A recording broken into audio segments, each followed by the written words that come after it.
A girl lying on the ground is being held down by large arms around her neck, causing her to question the strange expression of someone watching her. The grip on the girl's throat is quickly released, and the frightened man looks at his hands in confusion, questioning what is happening. With no time to react, he is thrown away, falling harshly to the ground, the impact causing him to cough as the girl stands up and watches him nervously. The red-haired young man remains confused and lost about what just happened, wondering where he is and if he is delirious. Not understanding, the boy becomes disoriented, generating great nervousness followed by severe headaches. The pain is accompanied by memories of many unfamiliar people and a large white wolf with red eyes. The man is startled by a long sword at his neck and by the girl who talks about persisting in the challenge, and refers to him as her brother, slowly looking at her, who seems hurt and embarrassed, and accusing him of throwing her to the ground and advancing on her. The girl stares back at him. The character with long red hair, feeling completely nervous and still with the sword at his neck, says he knows nothing about what happened at the moment. A look of doubt and anger forms on the woman's face as she struggles to understand the rapid change in the boy's behavior. Suddenly, a little girl with short pink hair appears from a distance, shouting directly at the boy that her older sister does not like him. The girl continues to assert that the boy had lost other fights several times and was pretending to avoid embarrassment. The boy, looking lost and with a scowl, sarcastically remarks to the little girl that he also doesn't like her sister. The little girl becomes upset and calls him shameless, but is interrupted by the girl who says she has already resolved the matter. A blue light appears around the woman's high heels as she picks up the girl and carries her away in her arms. After they leave, the boy puts his hand on his head and mutters to himself that he feels he is not in a dream, also mentioning that he felt the cold of the sword at his neck. The boy starts to cough up blood and, feeling dizzy, supports himself against a large tree nearby when someone calls out a name, Ning Yuan. Upon hearing the name, he realizes that he is inside the game, The Legend of the Mortal Sword. After piecing together the information, he remembers that the gray-haired girl was Ning Yuan. According to the game's storyline, he was playing the character Qingyang, who was meant to lose the battle against her. In the storyline, the NPC tormenting the girl was the older brother she was forced to stay with. After 6 months, his character would be killed by her in a battle known as the Competition of the Sky. The boy is frustrated to have reincarnated as an unlucky minor character, wishing he could have at least been the protagonist. Sighing, he recalls that when he was younger, he would skip all the important dialogue scenes of the character he is now in. He adds that he vaguely remembers Qingyang's story but is lucky to recall the major events that were likely to occur. The boy is then surprised by a beautiful young woman with long dark hair and a long pink dress who says she has been looking for him. Fortunately, the boy remembers the story of this character, and in his memory, the girl takes advantage of his fragile state by pretending to help him while actually supporting Qin Xin, the older brother. Liao Xian uses an excuse to comfort him and absorbs all his essence, transferring it to Qin, thus boosting his cultivation. The beautiful girl pretends to trip over a stone, waiting for the boy to help her, but he, unresponsive, avoids her, causing her to fall to the ground. The girl gets up, complaining and questioning why she wasn't helped and mentioning that she hurt her backside. She pressures him about how she will be compensated for it. The timid protagonist argues that he didn't help her because it is inappropriate for men and women to touch each other casually. He also claims he didn't want to ruin her reputation and suggests she apply medicine to her injury to feel better. Then he quickly runs away to avoid being involved in helping her, while she remains shouting angrily that she needs his help to get up. The girl, who has fallen to the ground, tries to get back up and worries about how she will return without information for her older brother. The boy arrives at a large, beautiful 2-story temple where his game's NPC probably sleeps and trains. The place belongs to the Lushui sect, and he searches for his token to leave the celestial realm, as he cannot pass the barrier without it. Upon entering, he worries that if he doesn't complete the missions to obtain what he needs, he will die after the 6 months, as is preordained. The boy reflects on his own powers and those of Ning Yuan, who is at the 3rd layer of the domain, while he is at the Qi refinement stage. In his bed, he feels frustrated about the situation, knowing that as an NPC, he will remain useless, while his adversary will eventually reach the Golden Core stage. The protagonist sets a goal to leave the celestial realm before the competition and considers becoming an adventurer. A voice calls out to him. It is the girl who followed him to the temple. Startled, he gets up angrily and calls her persistent. The girl leans in and, in an irritating tone,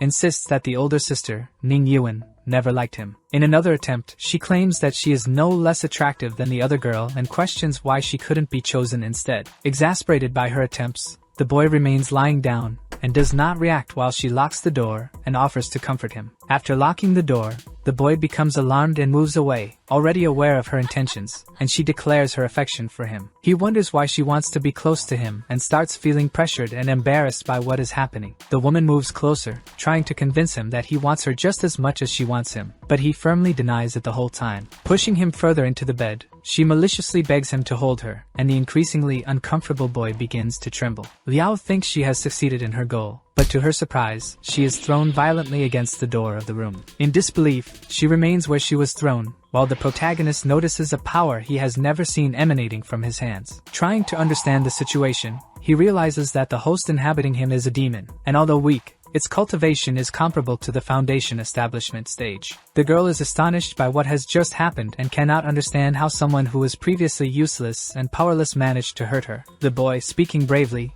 tells her about her disrespect in entering his room without permission the way she did. The girl, upset, once again states that she has liked him for a long time, but he remains firm in his response. After their exchange, she shows frustration and is baffled by how someone so weak has acquired so many abilities. From a short distance outside the room, it is possible to hear him commenting on his clothes as they are being taken out of the dormitory. The girl is then kicked and the door is slammed shut, leaving her outside, while the boy inside takes pride in understanding her intentions. Imagining what might have happened if he had not known the true story behind everything, the boy becomes thoughtful. He does not remember that the character description mentioned the demon of the wolf clan dominating the body. The NPC was meant to be useless and not cultivate, but this gives him great hope of being useful, as his fate would be dangerous if he remained extremely weak. Leaving the forest around the temple, the boy hides quickly, observing everything, and believes he will be able to remain unnoticed. In his mind, since this is a real world, it won't be exactly like the game, but the obstacles will be different, providing the opportunity he wanted. He considers fleeing and runs quickly, as there is no one around to see him, but to his surprise, the barrier still exists. After hitting his face repeatedly,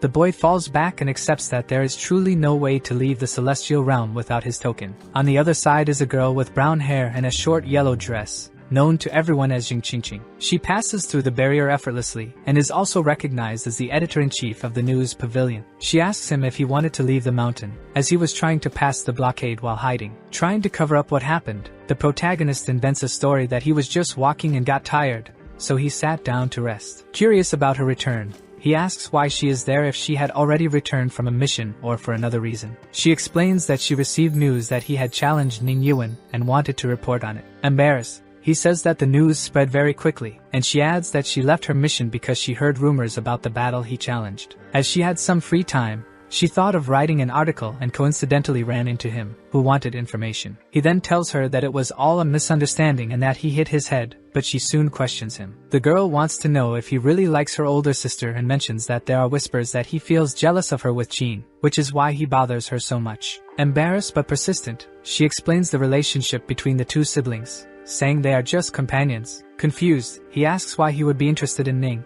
given that there is a mountain separating them, and he hardly sees her. She then remembers his statement when he challenged her, where he mentioned that if he defeated her, he would make her his wife. It is said that the gray-haired girl is a great sister because she will eventually advance to the Golden Core stage. The protagonist feels embarrassed, and she keeps commenting that Ning will also be called Lord. Not knowing what to say, as he is completely nervous, he invents a story that he was drunk the day he made that statement. With her persistence, Xing asks how much the man drank to make up such a story and challenge her. She also inquires if they have any past history, offering 3 spiritual stones for the gossip in exchange. Returning to the temple, the boy says he left a medicinal soup heating in his room and needs to go. As he runs out, she chases him and, with her big smiling eyes, asks to go back together since they are neighbors. Embarrassed, he accepts the proposal and regrets his past behavior of skipping character scenes when he was younger. Bringing up the old topic again, she talks about the challenge with her older sister, and adds that she noticed the time and effort he was willing to invest in facing her. The boy, already tired of the conversation, thinks that if he had as much time as she mentions, he wouldn't die after 6 months. Accompanying him to the temple, she continuously talks about the competition and explains about a rare sword that would help him. But the boy can no longer endure and clarifies once and for all that he has no feelings for Ning. She tries to provoke him with the conversation, mentioning the conflict between them and sympathetically wishing for some progress. Walking through the courtyard, they talk, and Jing guesses that Qing doesn't want to stay at the location anymore. Commenting on the token, the girl says that if he completes 4 missions, he will be free to do whatever he wants. He then adds that he already intended to go to the pavilion to collect his missions. Without reacting, the girl starts to look at him strangely, and the boy doesn't understand, feeling a foreboding gaze. She notices a difference in his attitude, as he has never shown interest in seeking tasks like he is now. The boy becomes nervous, thinking about numerous things, one of which is whether he has been discovered for not being the original NPC. But in reality, the girl attributes it to the power of love, throwing him once again towards Ning Yuan and making him feel dull. Relieved, he invents something to cover up his interest in the missions and explains to her that he doesn't want to waste his time. Arriving at the dormitory, it is already night, and the girl is pleased with the boy's change of mind. She emphasizes that if there are any feelings for the older sister, she will want to know, and without time to understand, the girl quickly goes to her room. Excited, she has high expectations for the report, as with her spring and autumn style and great writing skills, she will write it successfully. Not understanding this writing style, Qing plans to go to sleep as it has already gotten dark, and he needs plans for the next day. Suddenly, the man transforms into a wolf and remembers that this will happen frequently at night. Nervous, he needs to become strong enough to control it, and is grateful to be already in his dormitory. At that moment, he recalls that the realm despises demons and that they must not discover this. Having not eaten all day, his stomach begins to growl as he has not eaten at any time. Then a voice asks with doubt, "A spiritual beast?" Startled and quick, he turns around to see Lord Ning, the great sister. They look at each other with confusion, and she says she doesn't understand how he could be a spiritual beast belonging to a disciple. Not recognizing him, she picks up the wolf and explains that he cannot stay there, judging the dormitory by the clothes scattered around. Feeling sorry for the canine, the girl asks if he is hungry, offers him food, and also considers taking him to her room. Delighted, Qing imagines licking the girl, thinking it would be beneficial to absorb her essence. The wolf becomes agitated in her arms, feeling that what he was thinking is not right, making the girl even more confused. The sister calls him Little Wolf, reminding him of how she was when they first met and how she is acting now. One of her remarks surprises him. The Lord says not to worry, as she guarantees his safety. The master had asked Ning Yuan to retrieve something from the Lushui Peak, and that's how she ended up finding him. It was explained to him. She is enchanted by the animal, which she finds adorable, and even offers to clean its paws. As she continues cleaning, the woman comments that she has never seen a beast like this before in the celestial realm. Qing is puzzled by all the actions, as according to the game, this was not supposed to happen. The girl is acting unusually. Talking to the canine, the sister mentions the challenge that Qing made in his human form. She talks about the rumors circulating about the boy's feelings, but she doesn't believe them, which leaves him confused. The little wolf is picked up again, and since it's just a pup, she is sure it won't understand. Embarrassed, the protagonist covers his body with his tail, hiding what he doesn't want exposed. Noticing his shy behavior, she laughs, finding the pup innocent, and she takes him to sleep with her. Dazed by the thought of lying down with the Lord, he doesn't know how to act and considers moving away. As panic takes over, the girl begins to undress and prepare for bed, making him even more nervous. A sigh escapes him as he imagines her sleeping in pajamas and admits he cannot bear to see her without clothes. To his surprise, the girl pulls the wolf close to her chest. The boy feels awkward, as with so few clothes, the spiritual fragrance is even stronger. His mind is in turmoil. He is unsure whether to act or just accept the situation and stay where he is. Deciding to leave, the boy tries to move back to his dormitory but is cautioned from moving too much. After waiting and seeing that the girl has fallen asleep, he quietly climbs out the window to avoid making noise. Observing that no one is around, he runs quickly and thinks about how the girl isn't as frightening as he initially thought. The next morning, in his normal form, Qing goes to the mission pavilion in search of a mission to obtain the token. Upon entering the temple, rumors start circulating, already spread by Jing, claiming that he likes Ning and is jealous of Shin. The gossip only grows, with each citizen adding something, some praising the older brother and comparing him to the boy. The man becomes nervous upon hearing this but remains calm while speaking with the elder about his purpose. To his surprise, he is informed that all the beginner missions have already been taken and that he is late. Confused, he states the urgency of his task, and then a mission that no one wanted is offered to him because it is of low value. The mission involves dealing with the mummy of the Huashui Tower. The elder explains that if the task isn't completed within a week, he won't be able to claim any more missions. Determined, the boy requests to register for the mission, as any additional points would help him. At the pavilion, the boy places some lower-grade blue spiritual stones on the table. Seeing the stones, he lowers his head in disappointment, as the original owner of the body was very poor. Thinking about the character, he cannot recall how his family became so impoverished, or anything related. Shin unexpectedly appears at the window, shouting and startling him. The girl has learned about the mission he took. Feeling down, He explains his goal and that he received permission from the elder to leave the mountain. Excited, she comments on the Lord's task, which will give him the freedom to leave the mountain and be close to her. She asks if he consciously chose this, and if he intended to stay near her. The boy explains that it was just something no one wanted, and it was purely coincidental that the elder offered it to him. Downcast, the girl realizes he has no money to accept something so insignificant. The boy, upset, reveals that he has nothing left but 12 lower-grade blue spiritual stones. The girl explains that the simple points he earns can be exchanged for better stones, which will provide more money. Cheered up by this information, the protagonist becomes excited, but in return, the girl wants to know about the task on the mountain where he will be near Ning. She adds that the Lord is a great partner for dual cultivation and recommends that he become her companion. After leaving, the boy reflects and sighs, thinking that if he becomes the girl's partner, he will die too quickly. The next morning,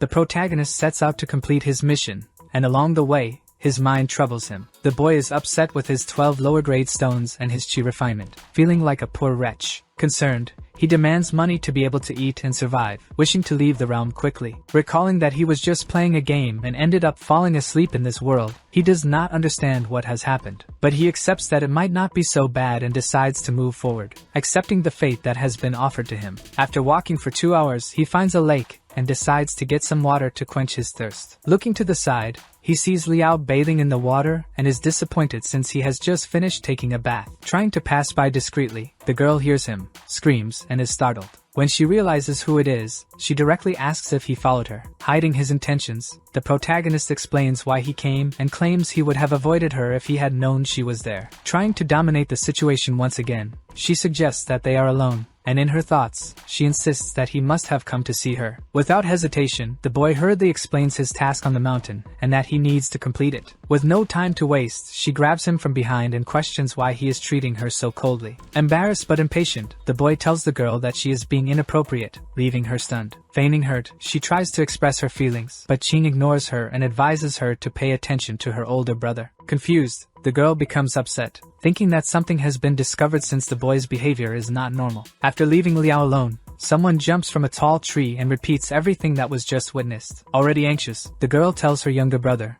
Li, not to interfere in other people's affairs, and the boy apologizes. The little boy informs her about his mission and warns her to be careful as it involves many demonic forces. She adds that the boy's task will also be challenging and says goodbye quickly as she heads to the northern part of the city. Now, Qing has a temporary token to leave the mountain in search of his task. The object grants him the right to leave, and if he doesn't return within the time limit, he will be quickly teleported back to the celestial realm. After 12 hours, the man arrives in Zuo City, which is located 10 miles to the north. Walking around, he notices that the city is small and prosperous. He also observes that the items sold in the game are similar to those in the real world, with vendors not speaking much and there being little interaction. In real life, they are more playful and enjoying themselves. He notices that he does not have a weapon. Seeing a nearby shop, he worries about facing a task without any armament. Entering the store, he is attended by a girl with short dark hair who appears to be the sales clerk and asks what he is looking for. The shop offers all kinds of weapons, from hidden ones to ancient axes, as explained. Since he is a cultivator, he needs a sword,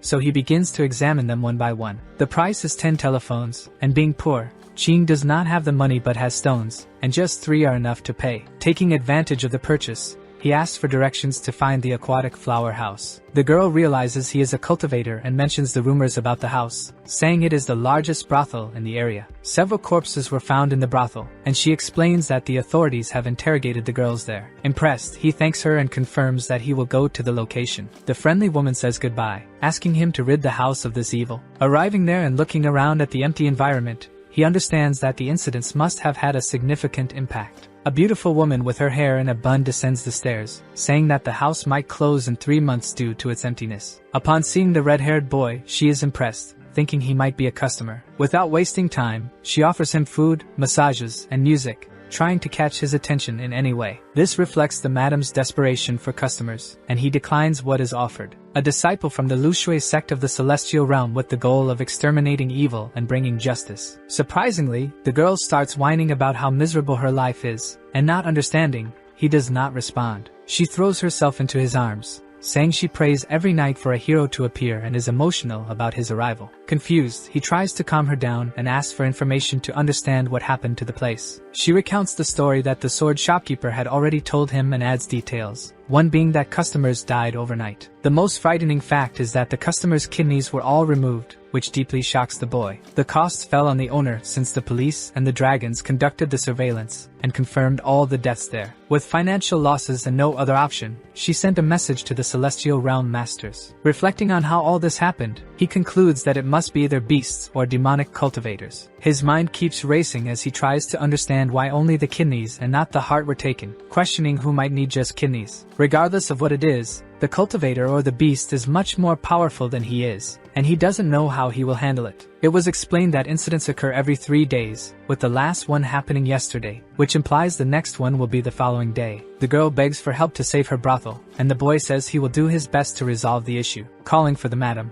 a girl with white hair and a low-cut blue dress slowly descends the stairs. She demands a bird's nest, and the brothel owner explains that, given their current situation, it won't be possible to buy it now. Liana is one of the brothel's top girls, and due to the recent events, she is in a very bad mood, the madam explains to the boy. The protagonist requests a customer room just to think about how to solve the ongoing issues. The madam says that the only room without any deaths was Langer's, and he adds that he will stay in another room and swap with the girl the following day. Both go to the light-haired girl's door and discuss the proposal, but she seems nervous and does not like it. Angry, she finds it disrespectful for an ordinary boy to suddenly sleep in a lady's room. Calmly, the boy explains his concern for the girl and that he intends to change rooms to protect her. Charmed by Qing, Liang agrees to the room swap but is quickly interrupted by the madam, who insists on respect for the master. She apologizes for the girl's behavior and leads him to the customer room where he will spend the night. She explains that the room has a beautiful view and a great location, and she looks at him tearfully, as she will be depending on him. He gently ushers her out of the room,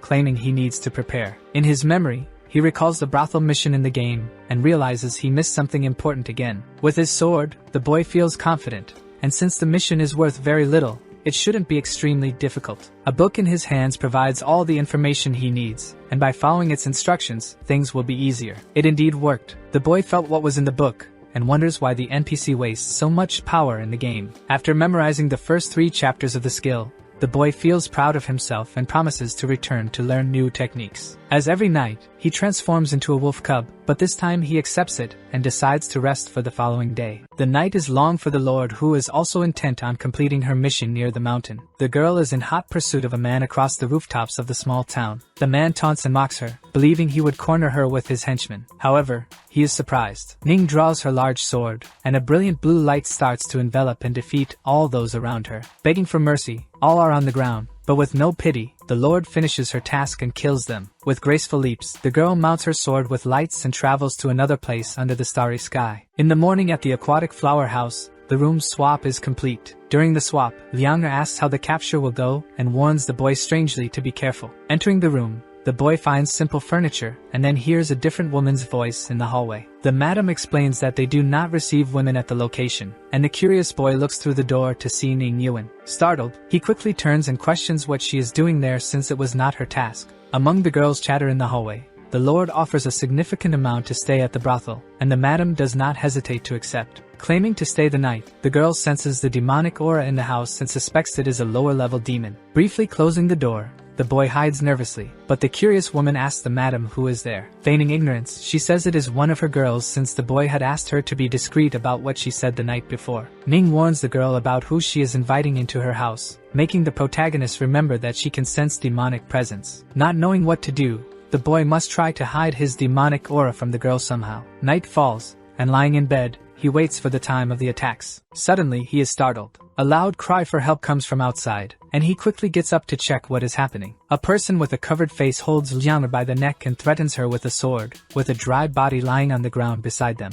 The mysterious person claims not to have known the girl was in the room and is startled by a strike from behind. The mystery is revealed as the masked figure turns out to be a man who is frightened to see a cultivator and runs away across the rooftops. Qing asks the girl to scream for help to get assistance while he tries to chase after the person who grabbed her. Following her screams, the Lord rushes out of her dormitory and finds the woman left on the ground, questioning her briefly. Unable to say much, the girl only manages to say that the master went after him before fainting, making the girl realize that someone else has taken the beginner mission. Chasing the masked man, the protagonist, anxious, loses sight of him near a dark, dead-end alley. He thinks about the man's high cultivation level, considering his agility, and deduces that he was likely at the peak of his mastery. This wouldn't be good for him, but after the loss, he would have to wait 3 more days with uncertainty about whether he would return. With his mind wandering, he recalls that 2 days have passed since the mission began and feels a fear of not completing it and having to return to the realm, resigned to his fate. He is startled. The boy is taken by surprise when a girl with brown hair touches his shoulder. Jumping in shock,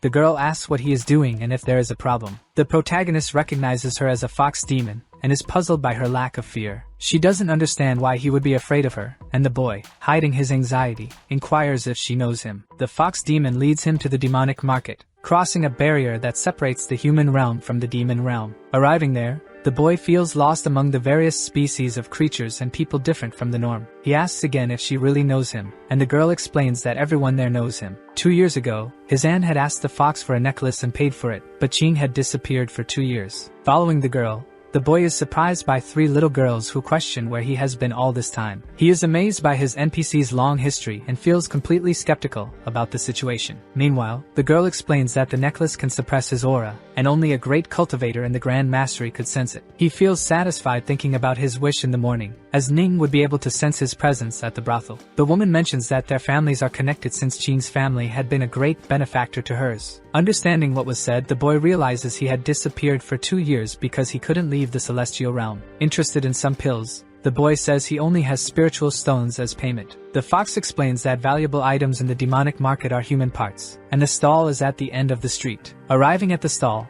the boy asks for the owner, who turns out to be a talking mortar with a glowing light inside. In exchange for the pill, he gives the boy his pouch where the stones are kept, and he only gets a rejuvenating pill. The boy is content with just 1 pill and already thinks about the next human parts he will bring for trade. As night falls, he returns to his dormitory, pleased with his productive day, and plans to talk to the madam. To his surprise, a blue sword is held near his neck, and Ning threatens him, wanting to know who the boy was chasing earlier. Nervous, the boy asks how she arrived there, and the girl mentions that her demonic aura is very strong. He explains that it could be the aura of the man he fought earlier to defend the light-haired girl, and the girl understands. Relieved that he had worn the suppressor necklace he got from his aunt on the way back, he thinks that she cannot sense him. She takes him to speak with the owner of the aquatic flower house and claims she will report to the pavilion to get more time for the mission. Happy, the boy follows the older sister to where the madam is taking care of Miss Lianger, who still seems very tense. Ning begins to ask if the girl remembers the face of the man and if, when she was attacked, she was in the middle of a relationship with him. Confirmed by her, the Lord explains that relationships are the best opportunities for demons to absorb energy and improve their cultivation. The madam feels guilty for what happened and is upset that her brothel will close after the events. The girl has the brilliant idea to pretend to be a courtesan and Ching to be a client, and they will stay for another month to ensure safety. The owner of the house retreats to give him a courtesan name, as it would shorten a part of her life. The girl insists she is doing her job and orders that her younger brother, the boy with red hair, now live with her. In disbelief, the boy becomes nervous and worries about being in danger, but he is actually tense about turning into a wolf at night. The next day, sitting on a stone by the lake, the protagonist reads a book that will help his cultivation rise to face his adversary. Moved by the rumors about the kidneys and not wanting to be the next target, he focuses on the book's text, which explains how to gather chi by circulating spiritual power from the outside. As instructed in the manual, sitting cross-legged, he concentrates and practices sensing all directions and keeping his mind open. A brilliant yellow energy envelopes his body and grows stronger, showing that he is gradually learning to control it. Observing Ching's training from behind the trees, the Lord notices his progress and the difference in the boy after being challenged by him. Recalling what the boy said about marrying her and being worthy of being her husband if he defeated her, the woman dismisses the idea. She remembers not having seen him before the last 2 years and that suddenly he challenged her and proposed marriage as soon as he returned to the celestial realm. Apparently, back in the dormitory, the young man talks to Ning Yuan, saying that if anyone asks, he will claim he learned everything he knows from scrolls from the Pavilion of Skills. During their conversation, the protagonist feels his tail starting to appear and is about to transform, making him panic and worry about the girl seeing him. Knowing he will turn into a wolf again at night and feeling anxious, the boy tries to hide his tail by placing his hands in front of it to prevent the girl from seeing. To escape the situation, he claims to his sister that he is hungry and quickly leaves in search of food, leaving her alone in her bath without time to understand. During her time alone and with a thoughtful expression, the girl reflects on how Qing has been a cultivator for years and still cannot control his hunger. Outside, the boy runs as fast as he can, not looking back, only afraid of transforming in front of everyone. Quickly and determined to distance himself, he continues at a fast pace and even ends up directed to the guest room, mistaken for a client and offered to Miss Ding Ding, one of the girls from the house. Noticing that his tail and paw have appeared, he questions the rapid process that is making him more tense about the situation. Speeding up, he transforms fully into a wolf, as he does every night, but manages to climb onto a roof in time where no one can see him. Angry, he resolves to learn more about his NPC's body in hopes of understanding how to control this transformation. Still wandering, the protagonist, who will become a canine by dawn, thinks that if he doesn't control what is happening, he will be discovered by the Lord and his journey will end. Surprised, he stops and analyzes, quickly following another path guided by an unfamiliar but delicious scent. Sticking his face between the plants to observe where the fragrance is coming from, the animal, wide-eyed and paralyzed, takes in the sight. 3 golden fish are seen roasting on long sticks over a campfire, and the sight makes the animal happy, not noticing someone nearby. A woman with emerald green hair, camouflaged by a large straw hat and a red kitten in her lap, looks at him. Charmed, she admires the little wolf and asks if he is hungry. Surprised, he looks around and behind him, unsure if she is speaking to him. The beautiful woman, holding her hat and briefly looking into his eyes, noticing his confusion, confirms that she is indeed talking to him. She tells him that as a pet wolf, he should not wander at night since, in her thoughts, he has an owner who worries about him getting lost. The young wolf, pleased by her kindness, stays there and gets the desired roasted fish he was seeking. While eating, the animal senses that it is being watched and, looking to the side, sees the orange-furred kitten observing him, not very pleased. With its claws extended in a threatening manner, the cat meows, trying to tell him to eat and leave, and the canine responds with a playful challenge. With its large, delicate eyes, the wolf mentions being so cute that it makes the feline insecure about losing its owner's affection to him. Furious, the cat, with her enormous claws and ominous eyes, asserts that she is a spiritual beast and ensures there is no reason to feel vulnerable. Glaring at each other, the 2 animals nervously begin to fight, sending the fish flying everywhere. The girl, not expecting this, screams desperately for them to stop. In the midst of the confusion and desperation,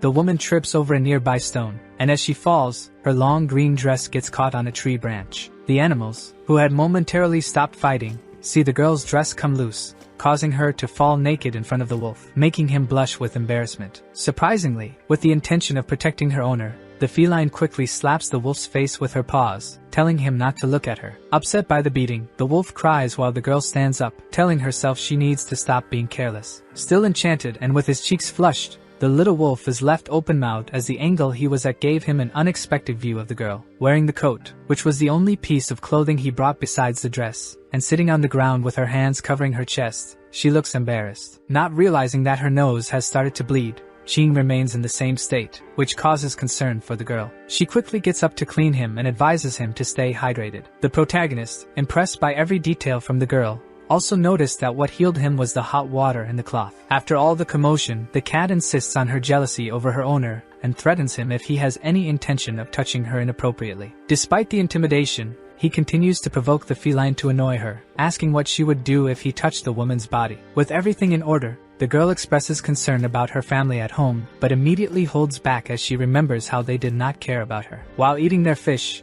Qing, curious about what he overheard, shows interest in the girl's journey and asks the cat about it. She explains that her parents are trying to force her to marry a young master from the beast-taming clan. Intrigued, he tries to understand if she is running away from the marriage, and the feline adds that yes, but it will be difficult to remain hidden as her parents understand beast language and will find her soon. A noise from behind the bushes catches the girl's attention, and anxious, she prepares for the worst, pulling out a long whip from her coat. To her surprise, it is Ning. The girl with green hair did not know her, but the little wolf did and began to sweat nervously as soon as he saw her. The Lord arrives with a commanding aura, recognizes the girl's clan, and hints at sensing the significant demonic energy in the area because of her. Recognizing the animal beside her, she remembers the night they spent together, and when he disappeared without a trace, leading her to believe he had been in the mountains recently. Even though frightened, the girl firmly asks who the woman with the long gray hair is. The woman insists that the girl introduce herself first, and Qin Lianxin states she is part of the beast-taming clan and is traveling with her spiritual animal, her kitten. After her brief introduction, it is Ning Yuan's turn, who explains she is from the Lushui sect from the celestial realm. When the girl recognized her and realized it was the esteemed Lord Yuehua, Lian was overwhelmed with joy as she was a big fan of the woman. It was a huge shock for both Ning and Qin, who did not expect the girl to be such an admirer. Embarrassed, Qin explains that she has admired her for a long time and, without hesitation, asks for her autograph. Removing her clothing, she requests that Yuehua write on her back, which once again impresses both the sister and the boy in wolf form. Kindly, the woman offers her something beyond just an autograph, which also delights the girl. She receives a rounded wooden comb with some stones detailing it and a beautiful white flower accompanied by ribbons and shells. Without hiding her joy at receiving a gift from her idol, she jumps and sings continuously, surrounded by neutral expressions. Taking advantage of not being the center of attention, the canine considers making an escape and, as he is leaving, is warned by Ning that she is keeping an eye on him. Not very pleased but also nervous, Qin remembers he is wearing his necklace, which would make it difficult for her to sense his demonic aura, but he still worries. The woman also noticed that last time she saw him, she hadn't noticed the necklace around his neck, which led her to think that now the wolf has an owner. Accepting this, she tells him that being so adorable, he must be receiving gifts from many women, and holding the necklace implies that it was one of the items given to him. Explaining why she came to the location, the sister says she sensed demonic energy and came to patrol, but since it was nothing significant and just the kitten's energy, everything is fine. She also adds that she knows the wolf and says she will take him with her. Upset at the Lord's departure, the girl looks at her and asks sadly if she is leaving already. Ning mentions she is close to where the girl was hiding and adds that she is at the water flower house. Without hesitation, Qin Lianxin, smiling with a sparkle in her eyes, assures them she will accompany them to the brothel. It is now nighttime, with the sky filled with large clouds and stars. After a long conversation with the girl, they returned to their dormitory. The return of the little wolf greatly brightened the Lord's evening, and she even ensured that her younger brother would not disturb them. For her, there is no cause for concern, as she is confident that the young man who attacked Langer a few nights ago will not show up. In her thoughts, she believes that he is of no value in human form to the girl, who seems to care much more about the little dog. She holds him close to her face, praising his scent, which is far superior to that of other smelly dogs, and also his soft fur. As she holds him, he reflects on how some of the things she said earlier sounded inappropriate. Carried in her arms like a baby, Ning invites him to bed with her, just as she had done the first time they met. Pointing to a detailed wooden door in the dormitory, and with the wolf still in her arms, the lady releases a blue light from her fingers directed at the threshold. What she did was perform a sealing. She closed the doors with her power and assured that her brother would know what to do when he returned. Panicked, the dog looks worried because he doesn't know how he will appear if he turns back into his human form at dawn. To make matters worse, adding to his anxiety, he remembers that he will wake up naked and becomes distressed, not wanting to be in trouble because of her. The reactions pass quickly once he is placed among the girl's soft areas and turned onto his back. With his cheeks flushed, he takes advantage of the situation. Acting on impulse after sensing her scent, he licks her and immediately feels embarrassed about what he has just done. Surprised, she talks to him, saying that she thought he was just a stray animal, but in reality, he was like any other dog that enjoys licking. Embarrassed, the dog feels relieved to be in his animal form, knowing that he would certainly be in trouble if he were human. These actions are accompanied by greater fears, as he worries about the possibility of being discovered by her. In his anxiety, he imagines many things, including that a small animal in the same situation would act innocently, and that he is a victim since she is the one who brings him to her soft areas. Despite this, he doesn't miss the chance to snuggle in and make himself comfortable. Observing him, the girl considers giving him a name, calling him Woof Woof. She asks if he would accept being her pet, as only a spiritual pet can receive a name. Considering the pros and cons of the offer, Qin is unsure whether to accept to please her or refuse, given that he will eventually leave the mountain. Understanding the animal's dilemma, she explains that if he becomes her spiritual pet, he will need to follow her for life, and also notices that his behavior suggests he has no master. He observes the different way the girl treats people and animals, noting how distant and cold she is toward others. Changing the subject, the sister says they should sleep since she needs to wake up early to teach her brother new skills and adds that she hopes he learns quickly. Reflecting on her actions, he notices that she also behaves cautiously with people. Realizing he had been distracted by her kindness, the dog remembers the reason for his earlier distress. With the doors sealed and trapped in the dormitory, he anxiously fears her reaction when she wakes up to find a person lying next to her. While she sleeps peacefully, Qin, already tired and with dark circles under his eyes, tries to think of a solution and concludes that, in his wolf form, he wouldn't be able to break the seal. In a sarcastic tone, He thinks that according to the story, he should die only after 6 months, but given the situation, he might end up dying tomorrow. Under the aquatic flower house, the sky is beautiful and starry, with a lovely waning moon lighting up the long night. Even late into the night, Ching, standing with a tired face and dark circles, needs to escape before he returns to his human form. Noting that the older sister is in a deep sleep, he sees the opportunity to put his escape plan into action. With few options, he decides to dig into the ground to get out, knowing that in his animal form he has no other means of escape. In the dormitory, he is working on creating a hole to escape and hopes that in another hour he will succeed. Surprised by Ning, who had been watching him, he starts to sweat from nervousness. Not knowing what to do, he whimpers, but in his mind, he tries to understand how she woke up when he had tried to make as little noise as possible. The girl understands from his expressions that the dog is uncomfortable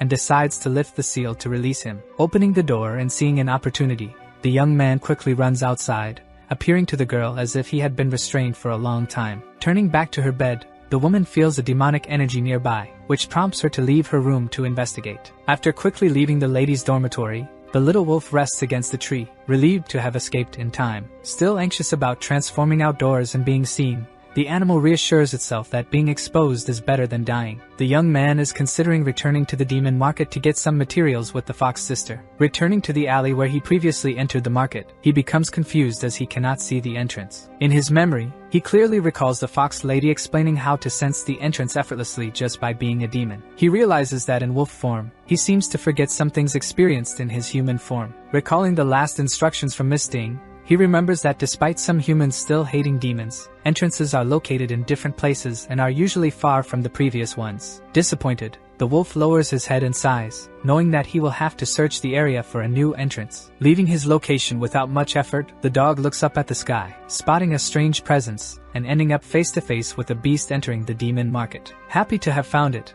and saved time, his eyes shine upon seeing the entrance, which is disguised as a brick wall. Soon after, he senses Sister Ning's aura approaching, and turning to check, he confirms it is indeed her. In a panic, he quickly enters the portal. Landing on the ground and noticing that the presence has vanished, the woman looks around and identifies the portal between the walls of the alley. Returning and accepting the demon's escape, the girl does not give up and is determined to uncover the secret of the demon market. On the other side, a girl with short blue hair, accompanied by another with green hair, asks what the brother is doing there. Suddenly, all the women in the area start laughing at him and showing interest in what is on display. Embarrassed and ashamed, he realizes he has returned to his human form and, as expected, is without clothes. However, ending the topic of conversation for the girls, he says he has things to do. Imagining what would have happened if he hadn't returned to his normal state before passing through the entrance, Jean clearly sees an image of Ning threatening him with death. Hastily bidding farewell to the girls, the young man runs quickly to Miss Ding's door to ask for her help. Calling out to her, the young man is seen by the 3 young girls working there, who look at the scene with tense expressions. The middle sister, with a rather unpleasant look, mentions his name, and he explains why he is without clothes. The woman lets out a small sigh while he observes the faces of the store's girls, wondering why they all seem so apprehensive. With pink light emanating from her index finger, Miss Ding dresses him in a brown outfit with a belt and golden details. Surprised, the young man is impressed by the abilities of Ding's younger sister, who advises him to go to the spirit pavilion and obtain a spatial stone. When he asks what it is, she explains that it is an item allowing anything to be stored in an alternate space. Since the stone is valuable among humans, and he would only need to exchange it for something made by demons in the demon market, he could store multiple sets of clothes while traveling. Understanding the explanation, he says he will bring some items next time to get the spatial stone. Changing the subject, he asks about his older sister, Ding, and the girl, looking somewhat downcast, tells him that she is busy handling matters. Understanding this, he asks her to thank her and says he will return soon to keep them company, and that he now needs to resolve some issues. Waving to the girl, who tells him to take care,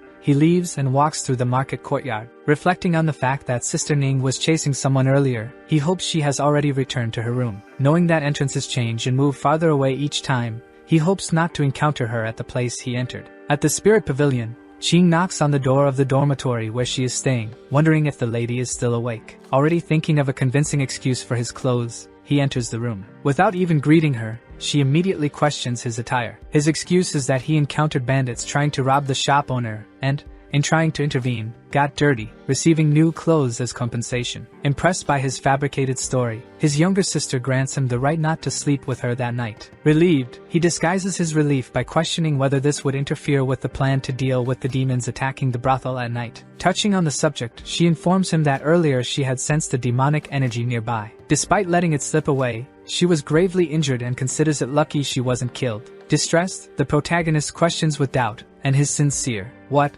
leaves the lady confused. Recalling the last time, he wonders if it could be the same person who attacked on previous nights. However, the timing doesn't fit since it was recent and left him very injured. Explaining the different thought processes of demons and humans, she says the fugitive might have returned with the intention of healing. But ending the conversation, it's already late, and the sister tells the young man to go to bed. He makes his respects, wishes her goodnight, and leaves. On his way to his dormitory, he reflects on why the brothel is being attacked so frequently as a fixed target, and why someone would risk their life to do so. Logically, this thought makes no sense, but another unexplainable thought lingers in his mind. This is how Ning is so kind and affectionate when he is in wolf form, yet in his human form, she treats him like trash. With his hand on his forehead, he thinks that if she treated him even 10% as well as she treats the wolf, he might not be facing death in 6 months. Needing to sleep early for his morning training, he ends his thoughts with the lady and goes to bed. Early the next morning, the sky is clear with a few clouds, and young Qin,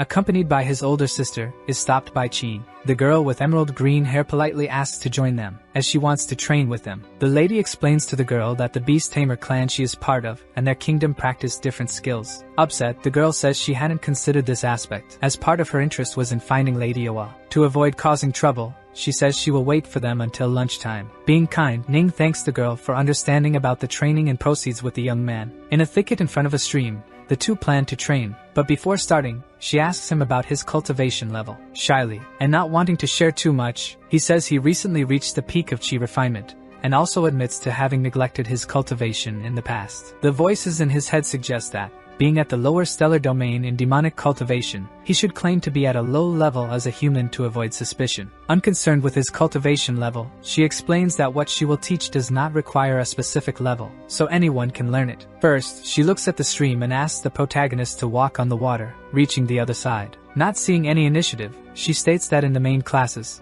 they teach something like this. Qin, embarrassed, admits that he did not participate in those lessons. Ignoring this fact, the lady offers to show him how to do it, starting with the shadow steps technique. If the young man masters this first lesson, he will be able to walk through the skies, she explains, and then demonstrates the technique, which involves gathering energy in the feet and imagining them as boats until the energy of the water flows. Focused, his eyes sparkle with each step described by the woman, who is now walking on the water, asking him to expel the energy from the previous step. Surprised by his NPC body for understanding easily, he follows the explained steps and puts them into practice. A red energy appears, and in the background, his mentor advises him to relax like a flower and follow the flow of the water. On his first attempt, the young man succeeds, saying that her teachings are incredible and impressing Ning with his quick learning. Not entirely pleased, the woman suspects she might have been deceived since he demonstrated ease with the skill on his first try. Ignoring his success, the young man uses a slang term unknown to her to describe his astonishment. The girl asks about the term, but he explains that it is just a simple phrase expressing surprise used in his hometown. He also confirms that he did not know how to do what he did and had no hope of learning it on the first try, following her teachings. His mind,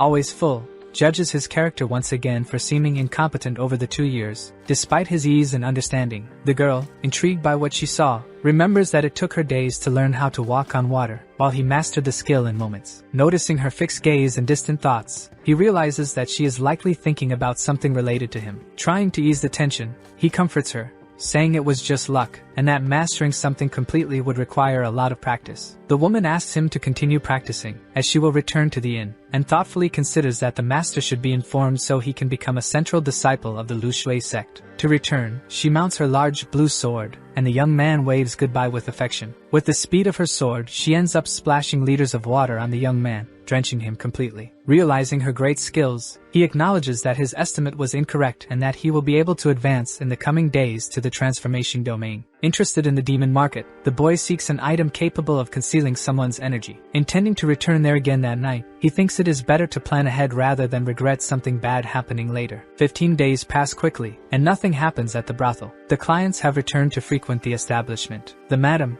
very pleased with the outcome, asks everyone to enter politely and feel at ease, thinking that it is all thanks to the immortal masters. It is night, and the sky is clear and starry, with the house more crowded than it has been in recent months. The lady believes that, since the demon was severely injured last time, it must have taken time to recover and did not have a chance to return. Adding that this day marks a year since the crime, they must be careful. Chin questions why they are so obsessed with the flower house, claiming that a member of the demonic clan could go anywhere, and that a large city with many brothels nearby would not make sense as a target. He wonders why they would risk attacking such a unique place. The boy takes the opportunity to ask why they only attack the flower house, given that there is a large city nearby with many brothels. Determined to uncover the true connection to the specific house, she seems intrigued. Suddenly, Chin's orange kitten appears, angry, meowing, and passing by them, running after her animal. The girl claims that it senses some energy nearby, and because the demon is cautious and uses some artifacts to suppress the energy, it becomes very weak and fades away. Not understanding,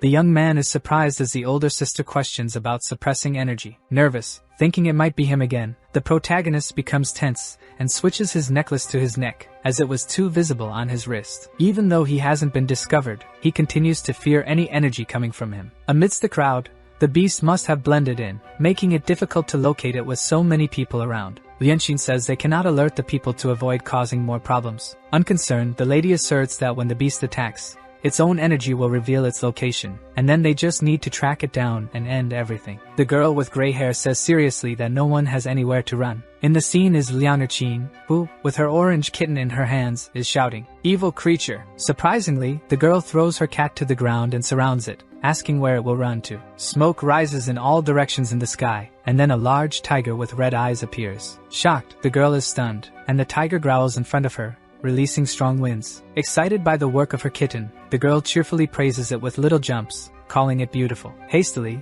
the young man asks her to wait and requests to understand why she did what she did. In his thoughts, he says he can't reveal that she is Miss Ding because explaining their relationship to Ning would be too difficult. Giving him a chance to explain, the older sister asks why she specifically targeted the flower house to hunt humans. She also asks where the real girl who worked at the brothel, the true Kunger, is and what happened to her. Head down, she remains silent, and with no time left, she is threatened by the lady, who says that knowing she has killed dozens of people is enough to seek justice. In a sarcastic tone, the girl laughs and repeats the lady's words about seeking justice. Facing no one, she questions why just because she is human, other races should die. She adds that many humans kill demons without reason and questions what kind of justice this is. Continuing the discussion, the older sister tells the beast that, even so, she killed people. The girl, now angry, raises her voice, saying that the people, specifically the men, deserved it. Interrupting the conversation, the young man with red hair steps in and tells the girl that the mission is his and he wants to complete it. She understands and asks if he can handle it since he is weaker. He affirms that he can, and stepping back, the girl says she will watch, indifferent to his presence, and he replies that it's fine. Asking once more about the reasons for killing people inside the brothel, he waits for answers. Quiet, the girl thinks that the master is currently the younger brother of the cultivator, who seems unwilling to reveal his own identity. Since her family is a benefactor to his family, she couldn't cause problems for him, and then transforms into her usual form, showing her foxtail and ears. Recognizing her, the protagonist becomes downcast and tense, waiting silently for the answer. The woman begins recounting a story from years ago when she saved a scholar in Zuo City. She continues by saying she rescued him from bandits and gave him gold and some treasures, with the young man promising never to betray her. At that time, the man was going to take an exam in the capital for the academy, and admiring his ambition, she helped him. But she heard that he was spending all his gold on women at the brothel. When she went after him, she found him with Miss Lingerie in bed, and when he realized he was exposed, he accused her. He reported her to the Flying Dragons division, claiming she was trying to kill him. When the division arrived at the clan with the clues given by him, they tortured and massacred many of them. Thanks to the help of a very powerful person, they managed to escape, as she and her 3 sisters barely survived. Through her tears, she concludes the story, saying that the rest of the clan was massacred, and they were all innocent. For revenge, she decided to kill all those dirty men who frequented the brothel, implying that they are all the same simply for going to the place. In conclusion, she accepts that she has no way to escape and says that if she must be killed, it is better to do it quickly. In doubt, the young man asks his sister what to do, and she confirms that, as it is his mission, it is in his hands. Rising on her sword to leave, the girl with green hair mounts her large tiger and follows. After the departure of the girls, the boy thanks the woman for hiding her true identity. Feeling hurt from remembering the events, she returns her thanks to the young master. She gazes at him and leans into his arms, resting her head on his shoulder, and he embraces her. She reveals that the expert who saved her and her sisters during the disaster was from the same family as the young man. Surprised, he realizes why she said his own lineage was a benefactor to the Fox family. Still resting on his shoulders, Ding looks at him and claims that their fate is in the young people's hands. He explains that if he lets her go, she risks encountering the older sister again on her way, and there will be no second chance, with only one way to save her. Intrigued by the survival method, she is offered the opportunity to become the protagonist's spiritual pet. The night is dark with few stars and a large full moon, and the flower house has all its rooms lit. Relieved by the lack of disaster, the madam sighs while a young man in the background helps another who is leaning on his back.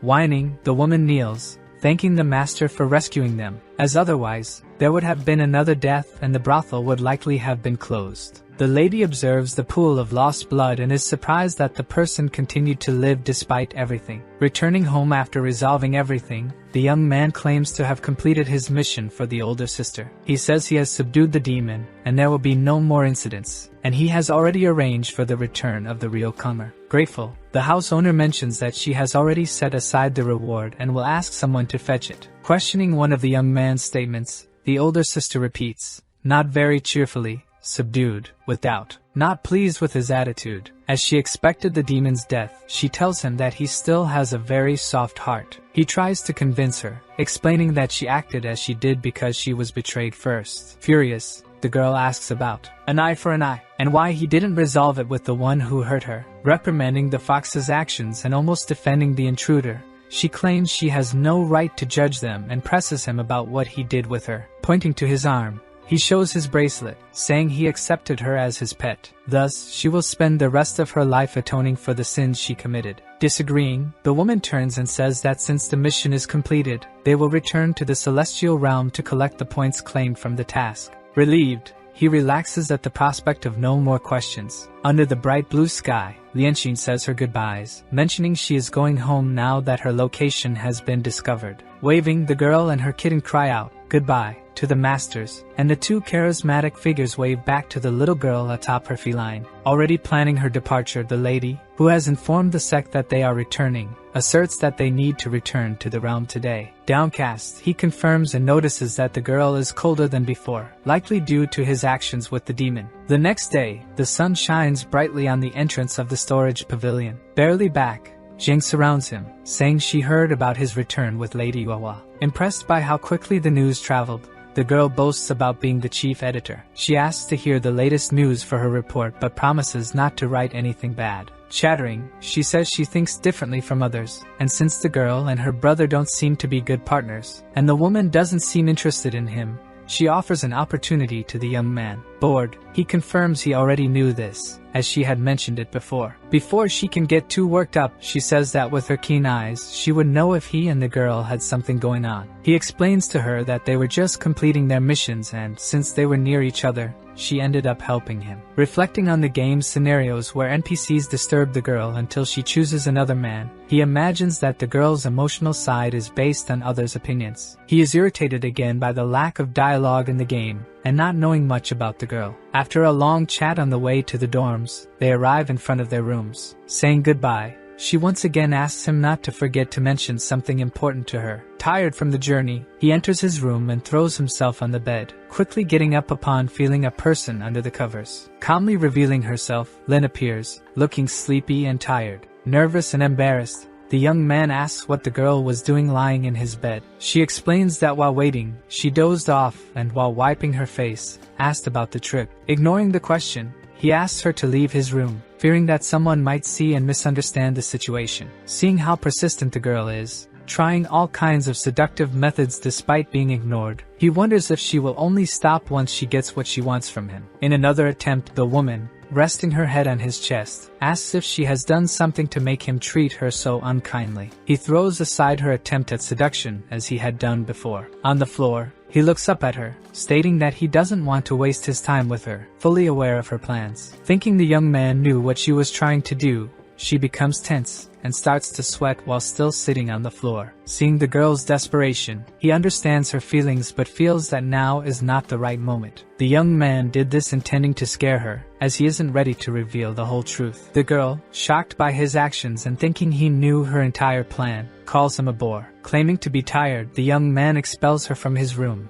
not giving her time to dress. The girl is exposed in the courtyard, where several people pass by, which makes her furious. Thinking about how he is being pursued by his older brother, he feels no guilt for retaliating against the attacks. It's a night filled with clouds and a moon illuminating the GN peak, which is covered in mountains. Jin can be heard searching among the trees for a cave that might be among the bushes near the peak. The cave he seeks is where Jin makes deals with the demon clan. Although intrigued, he doesn't have much information about the place. What is known is that his older brother likely wouldn't stay in flashy locations and is very good at pretending to have a humble appearance in front of others. In the game, he conspires with the demon lord, losing all his chances, and is confused about how the young man became the sect's best disciple without any opportunities. Reflecting on the story, he realizes the game is full of bugs and feels frustrated with the developers for deceiving the public to easily make money. The most frustrating part for him is that Shaolin tries to seduce him to drain his essence and transfer it to the false protagonist, who is his brother. From the bracelet on his wrist, Miss Ding, his new spiritual pet,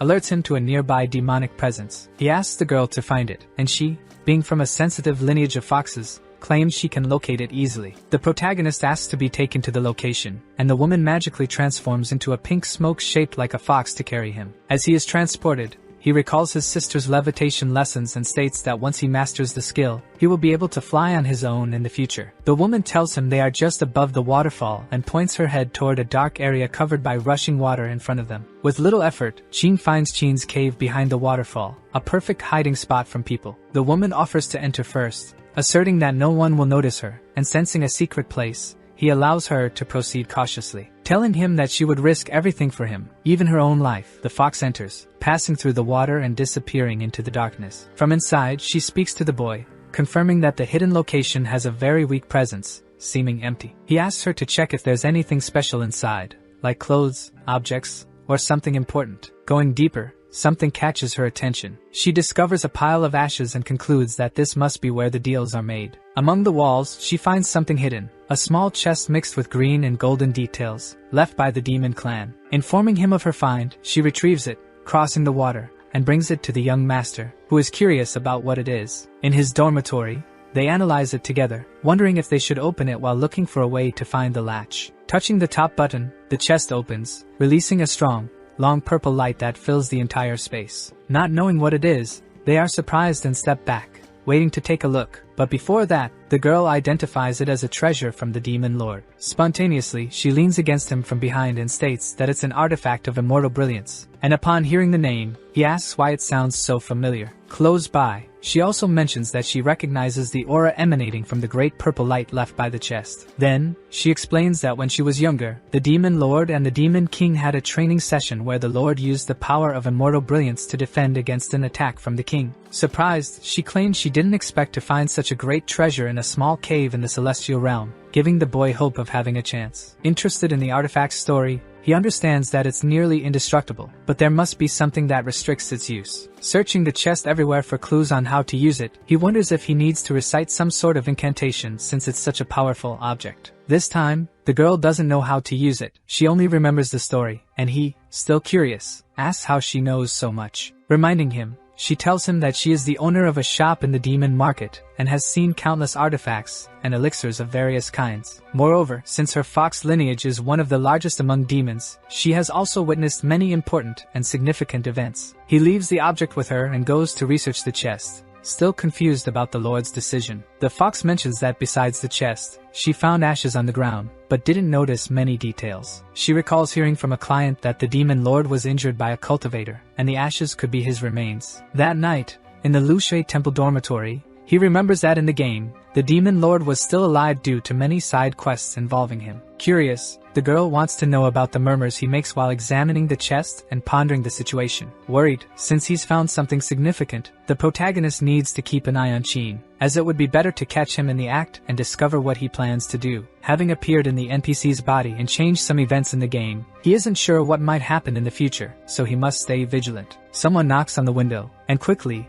Miss Ding returns to the bracelet on the young man's wrist to hide for safety. When he opens the window, they find a small blue bird, carrying a note left by Sister Ning in its beak. After reading the invitation, which ignites in flames, he leaves his room heading toward Lushui Peak in the Yunyan Forest. The Yunyan Forest is one of the locations in the Celestial Realm, situated along the way to the peak, and it is not frequently visited due to the complex terrain. In the early morning, the bright sky is filled with clouds and a few stars. The trees and mountains are reflected in the water below. On one of the stones under the lake sits the woman, watching the boy sprinting across the water's surface, calling out his name. The purpose of the invitation is to teach him a new skill called Floating Cloud, which serves a similar goal as the previous one but takes place in the clouds. Impressed by how quickly she intends to teach him a new practice, she explains that she will leave on a mission the following day and will be gone for 15 days. Curious about her task, he asks if it involves eliminating someone from the demon clan, given the extended absence. With her probing into the Lord's objectives, she inquires if he is interested in her mission. He realizes that due to their differing power levels, he can only undertake simple missions,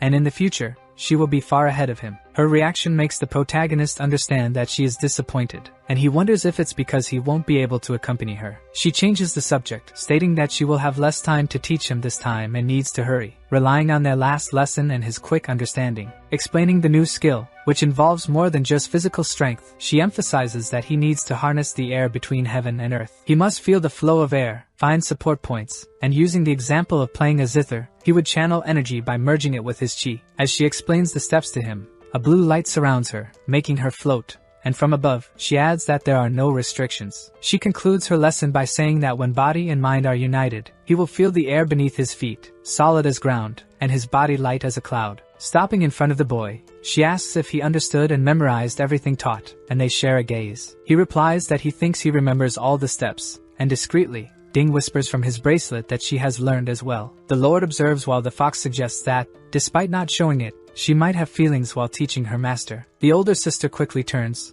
only sharing that her next mission will be in Spring City. Without saying goodbye, she leaves, leaving the boy completely confused. And without wasting time, Ding frees herself from the bracelet. Trying to help the boy understand the information given, she explains that the woman willingly revealed the location of her mission, claiming that the girl obviously intended for him to follow her. He, not catching on, only expresses his excitement for the second mission. The girl, nervous, says that's not what she meant and that it wasn't about the task, but he, in a sarcastic tone and understanding the hints, insists he respects the Lord. Planning to go to the pavilion the next day in search of a new objective, he wishes for the luck to find something suitable, asserting that since he is being taught by his older sister, who asks nothing in return, he wants to try to learn her swordsmanship as well. In a moment of counsel, the fox advises him to focus on mastering the new skill he just learned and not to be greedy. To her surprise, he grabs her by the waist and lifts her into the air, surrounded by his red energy, rising higher and higher. Surprised by how quickly he mastered the new skill, she compliments him,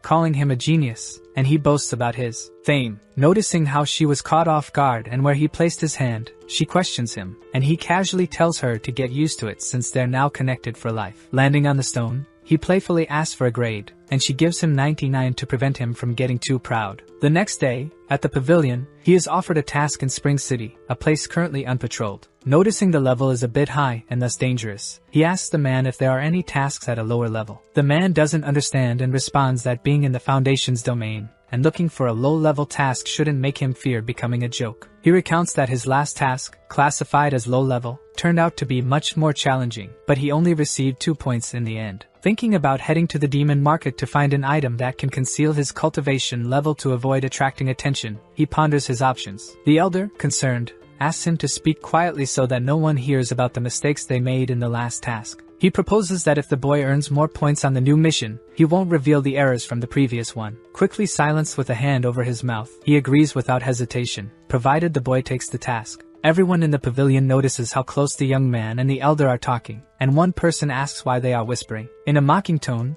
another asks if no one can see that the boy is begging for points and highlights who the disciple is. A woman in the crowd recognizes the protagonist, calls him foolish for challenging the Lord, and says her attitude isn't surprising. As murmurs arise, the elder admits that his job is problematic, but the boy insists that there are possibilities for negotiation. Claiming bad luck, The elder says he doesn't know who sent the case, but the young man winks and requests that the mission be registered under his name. As he leaves the counter, he notices two girls talking about the older brother Chin, who was nearby but never seemed to get noticed despite his speed. They mention his obsession with his older sister Ning, and everyone is certain of his feelings for her. For Chin, this was the perfect opportunity, as he really wanted to find the boy, so he decided to blend into the crowd. Stopping briefly and deep in thought, he worries about what they know regarding his essence, as it is a significant advantage for cultivation. He reflects, and with a mind full of questions, he grows curious about Shin, who he didn't find in the cave, wondering where he might be hiding. His thoughts are interrupted by distant cheers praising the man for completing a celestial-level mission in just a few days. Among all the chatter,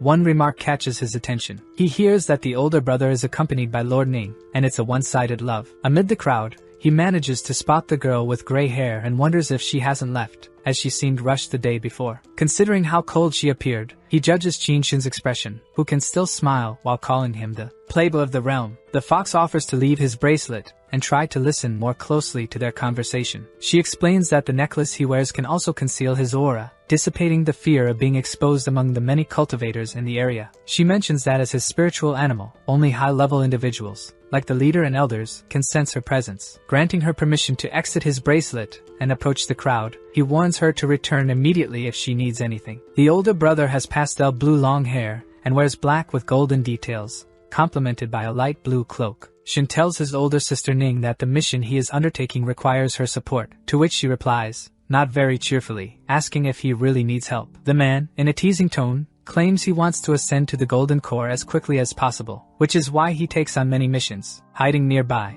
Ding listens to everything, contemplating how he acts all superior and powerful while failing to notice the other girl's disinterest. The Lord subtly declines the invitation to accompany him on his task, wishing only for him not to die and to complete it safely. Thanking her, the boy is cheerful, believing that winning the championship in 6 months will change the girl's perception of him. The fox quickly returns to inform the protagonist of what she heard, stating that the older brother won't have a chance. She mentions that the lady is on a mission with a guy she doesn't like much and can't quite figure out if he's good or bad. With the information she gathered, he tries to understand what the game characters did to push Ming toward Qin and can't come up with anything. While he is deep in thought, Ding asks when they will depart for the new mission he secured in Spring City. He mentions that they will have a new companion for the journey and that they will meet later on the mountain, but first, he needs to buy some things. In the small goods trading area of the Celestial Realm, many people sell various items, making the place quite crowded. Upon arriving, he takes in the bustling market, stopping in the middle with his hands on his hips,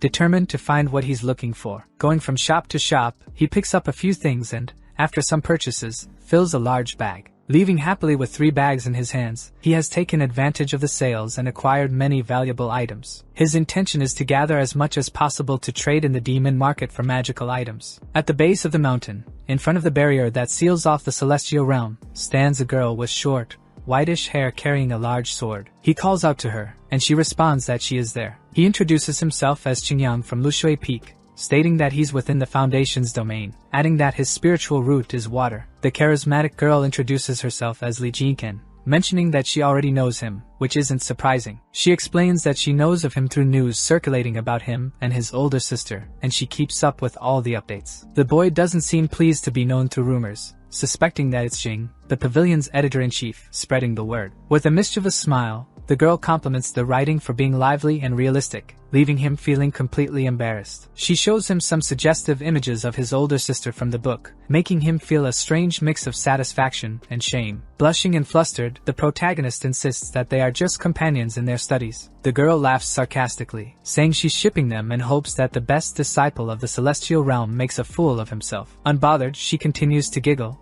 leaving him to sigh, realizing she's stirring things up. Trying to steer the conversation back to the mission, he suggests they start moving, and she readily agrees. 2 days later, under the Wang family residence, the sky is clear, and the sun shines brightly. The house is adorned with some banners hanging by the door. She explains that out of 30 family members, only 20 remain, which is tragic, and that the Dragon Division is too busy to handle the case. Curious, he asks what made the Dragon Division so occupied, recalling that they filed the case on his last mission. She shares that she heard rumors that the Demon Lord has died, causing chaos in the Demon Clan and creating many problems. Surprised, he is taken aback by the news and asks where she heard this rumor, while she looks puzzled by his reaction. She mentions that she overheard disciples discussing the matter, unsure of the rumor's origin, and that the older siblings, the Lord and Qin, are on a mission to hunt down members of the demon clan. She adds that those in the realm of vein condensation or below should handle minor cases since the demon group is still far away. She knocks on the door in hopes of speaking with someone from the Wang family, and after what he's just learned, he reflects on the pile of ashes he saw in the cave. More confused than before, he wonders who the older brother is conspiring with and how he's become so powerful. Noticing the boy's thoughtful demeanor, she pushes the door open to enter the house and asks if something is wrong. As they enter, a strong gust of wind surrounds them, causing a chill, and they close their eyes to avoid dust, trying to see who is inside. Then, a bald man with a weary appearance, dressed in long gray clothing, approaches them. He invites them to come in, and in the courtyard, there are two little girls of the same size, with the same hairstyle, dressed in pink. Curious, his companion asks what he's carrying in the bag that looks so full and wonders if they have brought food. He replies that it's just some cheap artifacts from the market, and that they will be useful to him in the future. In the entrance hallway of the house, they encounter 8 identical girls, 4 in pink dresses and 4 in green, blocking the way. As they talk and try to pass by, they don't notice that one of the girls in green looks unwell, with a strange expression and dark circles under her eyes. The old man asks the two of them to rest inside the house while he goes to find the master to speak with them. As he turns away, the girl sits on a stool and comments that she has seen maids and servants in the yard with deep bags under their eyes. She adds that if the situation isn't resolved quickly, more people will die without knowing why. The protagonist reveals that the family's master has a sick wife, a rarely seen daughter, and a deceased son. He wonders what kind of demon or ghost this family has provoked to be going through all this. The girl, holding what appears to be a compass, tries to see where the demonic aura is strongest in the area. The artifact spins one way and then the other, finally pointing at the protagonist, who is completely incredulous, as he didn't expect to be discovered. Skeptical, the girl asks if he is a demon, and the young man, nervous and sweating, can't respond due to a suppressive necklace. They continue staring at each other, and in an attempt to disguise his anxiety and feign calmness, he invents a random question, claiming that his companion's object is broken. In truth, he is desperate, and his spiritual pet, Ding, is just as anxious as he is, assuring him that it will remain loyal even if it dies. The girl dismisses the information from the object, stating that cheap things are never reliable and that it might need a few taps to work properly. She apologizes and explains that she bought it from a very inexpensive place, so it's not trustworthy. Meanwhile, the object keeps spinning. Suddenly, someone slams the door open, and at that instant, the compass turns towards the person who just exited and points directly at them. It was the family's master, who apologizes for the delay and for keeping them waiting, explaining that he was giving medicine to his wife and waiting for her to fall asleep.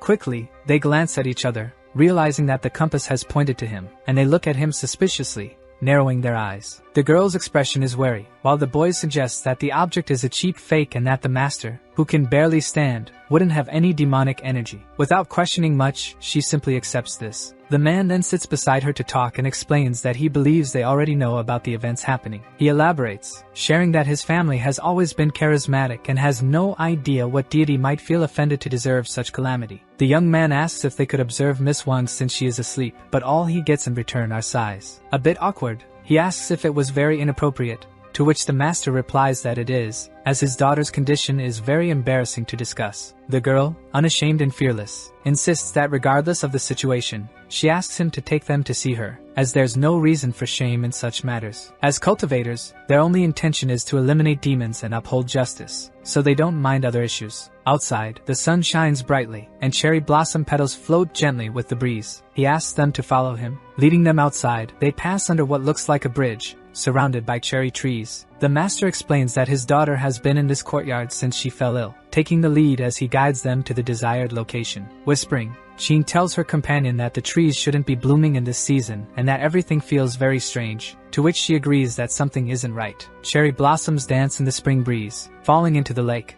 And thinking of my love, the beauty of the moonlight reflects on the water, swaying and asking about you. My love travels 3,000 miles, guided by the stars and the moon. This song is sung by a woman with long black hair dressed in a robe, standing behind sheer dark curtains. She continues singing, saying that cherry blossoms still smile in the spring breeze, my love, and my heart shares the sky, the clouds, and the rain. Upon arriving there, the man asks his maids if his daughter is having another episode, and they tell him she has been singing all day. One of the girls mentions that it's frightening and stutters, trying to say they don't want to stay there because they are scared. Their boss understands the situation and asks the two to help with the front garden, dismissing them. He then explains to the two that his daughter has been like this for a long time, just as they see in this room, and it is very difficult to fully describe what has been happening. Brave Jinkan said that since she is also a woman, she will enter alone to better understand Miss Wang's condition, and her father agrees and thanks her for her understanding. Worried about his companion, the young man warns her to be careful, and she asks him to keep an eye out as she enters the room. As she pushes the door open, the girl asks Miss Wang if she is okay and that she came to help, but there is no response. The woman continues dancing and singing just as before, remaining in the same state without any reaction. In an attempt to get the disciples' attention, Jinkan cannot determine if she is being possessed, so she moves closer. Touching her shoulder and asking if she is tired, she offers a glass of water. After the touch, the woman quickly turns and locks eyes with her, her eyes shining brightly. Her eyes glow a strange pink and seem unnatural. When she looks down at Jin-san's legs, it renders her completely powerless. Fearful, the girl wonders what is happening. Lacking strength in her legs, she falls and tries to touch them, hoping they will return to normal. Sitting on the floor, she shouts for the woman to calm down, but she is too nervous and fails to get through. She continues to shout that she came to help and to try to make the woman act consciously, not impulsively. Nervous about the situation, she attempts to move her legs, but Miss Wang climbs on top of her, gripping her hair, wanting to know what will happen next. Even though she is completely overwhelmed, Jinkan tries to make the woman stop, telling her that she is being possessed and not to give up, but it is futile. When Miss Wang touches her, she struggles to speak properly, becoming increasingly terrified and calling for the protagonist, claiming she is losing her purity. Ching stands outside, admiring the beautiful flowers of a cherry blossom tree, thinking everything is fine inside. Trying to find a clue that might lead to more information, he wonders why the center of the flowers has such vibrant color. Suddenly, he is startled by his partner's cry for help, and the fox warns him that Miss Wang is in trouble. Without thinking twice, the young man rushes to the scene, crashing through the door and demanding that it stop. Seeing Jinkan being overwhelmed by Miss Wang, who remains on top of her and leaves her feeling humiliated, he knows he needs to act quickly. He calls for Ding, who swiftly emerges from his bracelet, surrounded by a pink light. With her finger, she casts a spell on Miss Wang's forehead, forcefully freeing her from Jinkan. As the woman is pulled away, Jinkan collapses to the ground, still weak. Attempting to lift her, he realizes she feels heavier than usual and struggles to get her up. Her clothing has been torn by the woman, exposing her, and the fox throws a red blanket over her, covering her properly. Grateful, Jinkan appears more at ease but remains lying on the ground, and the boy doesn't understand what has happened. Ding explains that Jinkan is under an illusion spell, making her feel extremely heavy, requiring extra strength to carry her. Jinkan tries to comprehend who the woman is and considers her a spiritual pet, but realizes that her aura is stronger than her own and wonders how she managed to overpower her. Feeling confused and a bit embarrassed, Ching is teased by the fox, who mentions that Jinkan was almost undressed and he witnessed everything. He insists he was in a hurry. Thanking him again for his help, Jinkan explains that she must have been under an illusion and couldn't move her body, feeling very frightened. Understanding the situation, he offers to help her since she is not in control of her own body. Wrapping her in the blanket, he lifts her onto his shoulders and says he will take her to her room, where Ding will help her get dressed, and once again she thanks him. The young man returns to the main house after leaving his companion in her dormitory. After the incident, he helps to place Miss Wang in bed to rest. Worried, Miss Wang's father asks about the young man's companion, who reassures him that she is fine. Embarrassed, he requests that no one laugh at his situation and humbly asks for help from the other disciples. To ease his mind, the protagonist tells him not to worry, as it is their job to find the root of the problem and eliminate the demon. Connecting the information he gathered after the attack, he realized that Miss Wang's soul seemed to have been captured, and the culprit must be linked to the excess libido. Feeling affected, the master states that his family has always acted honorably, and this accusation is unfortunate for him. Interrupting their conversation, the fox arrives, saying that the place is filled with a weak yet penetrating aura and that nothing feels right. For safety, she will check the mansion. She mentions that she couldn't pinpoint the source of the evil presence, which begins to make the red-haired young man think again. During the mission, he noticed that the mansion had many mirrors scattered throughout the rooms, on vanities, and on some walls. However, he recalls having done a similar task in a game, which also took place in Spring City. A jolt of memory makes him fully remember the place and the story behind it. That's why, when they entered the house, he was recognizing the environment. In the game, it was said that a mirror demon was causing destruction and killing innocents everywhere, specifically admiring cherry blossoms, elegant objects, and beautiful women. The task, which felt like a puzzle, gave him the idea that the solution was to break all the mirrors, forcing the creature to be contained in one. But alongside this memory, he also recalls that it was Lord Ning Yuan who completed the mission. As his older brother Qin was undertaking this task with their sister, he had a chance to observe him closely and learn something. Maintaining his theory about the game, He asks Ding if she noticed many mirrors around the house while investigating, and she confirms. Understanding the situation, the master wonders if this is related to the mirrors, as his wife always bought many. Qing and his spiritual beast exchange a suspicious glance, having found a significant clue about the case. Starting to ask questions for more information, he inquires when the master's wife began buying mirrors. Still in Spring City, at dusk, a blood-stained iron sword catches attention. Lady Ning is engaged in battle with many demons, fulfilling her mission with Qin in the city. Shin, watching the girl fight, claims that when he's with her, he doesn't have to try so hard. Winking at her, attempting to charm her, he calls her to the next location. The girl explains that she needs to take care of something first, and will check on her younger brother before joining him. Insistent on staying with her, he declares he will accompany her, and without patience, she doesn't argue. The sun is setting, painting the sky in shades of pink and orange as they head to the unforeseen matter the girl needs to resolve. Back in the Wang mansion, they attempt to resolve the issue plaguing the entire family, and the protagonist assesses that the mirror demon is already aware of his presence in the house. Knowing this, he realizes the demon must have hurt many people and gained considerable power. The fox, helping with the young man's thoughts, asks if the evil creature isn't afraid of being exposed if they break all the mirrors, leaving it without a place to hide. In a sarcastic tone, the boy laughs and explains that some demons are more cunning, using her as an example, which makes her feign anger. Stopping the joking, he recalls that in the game,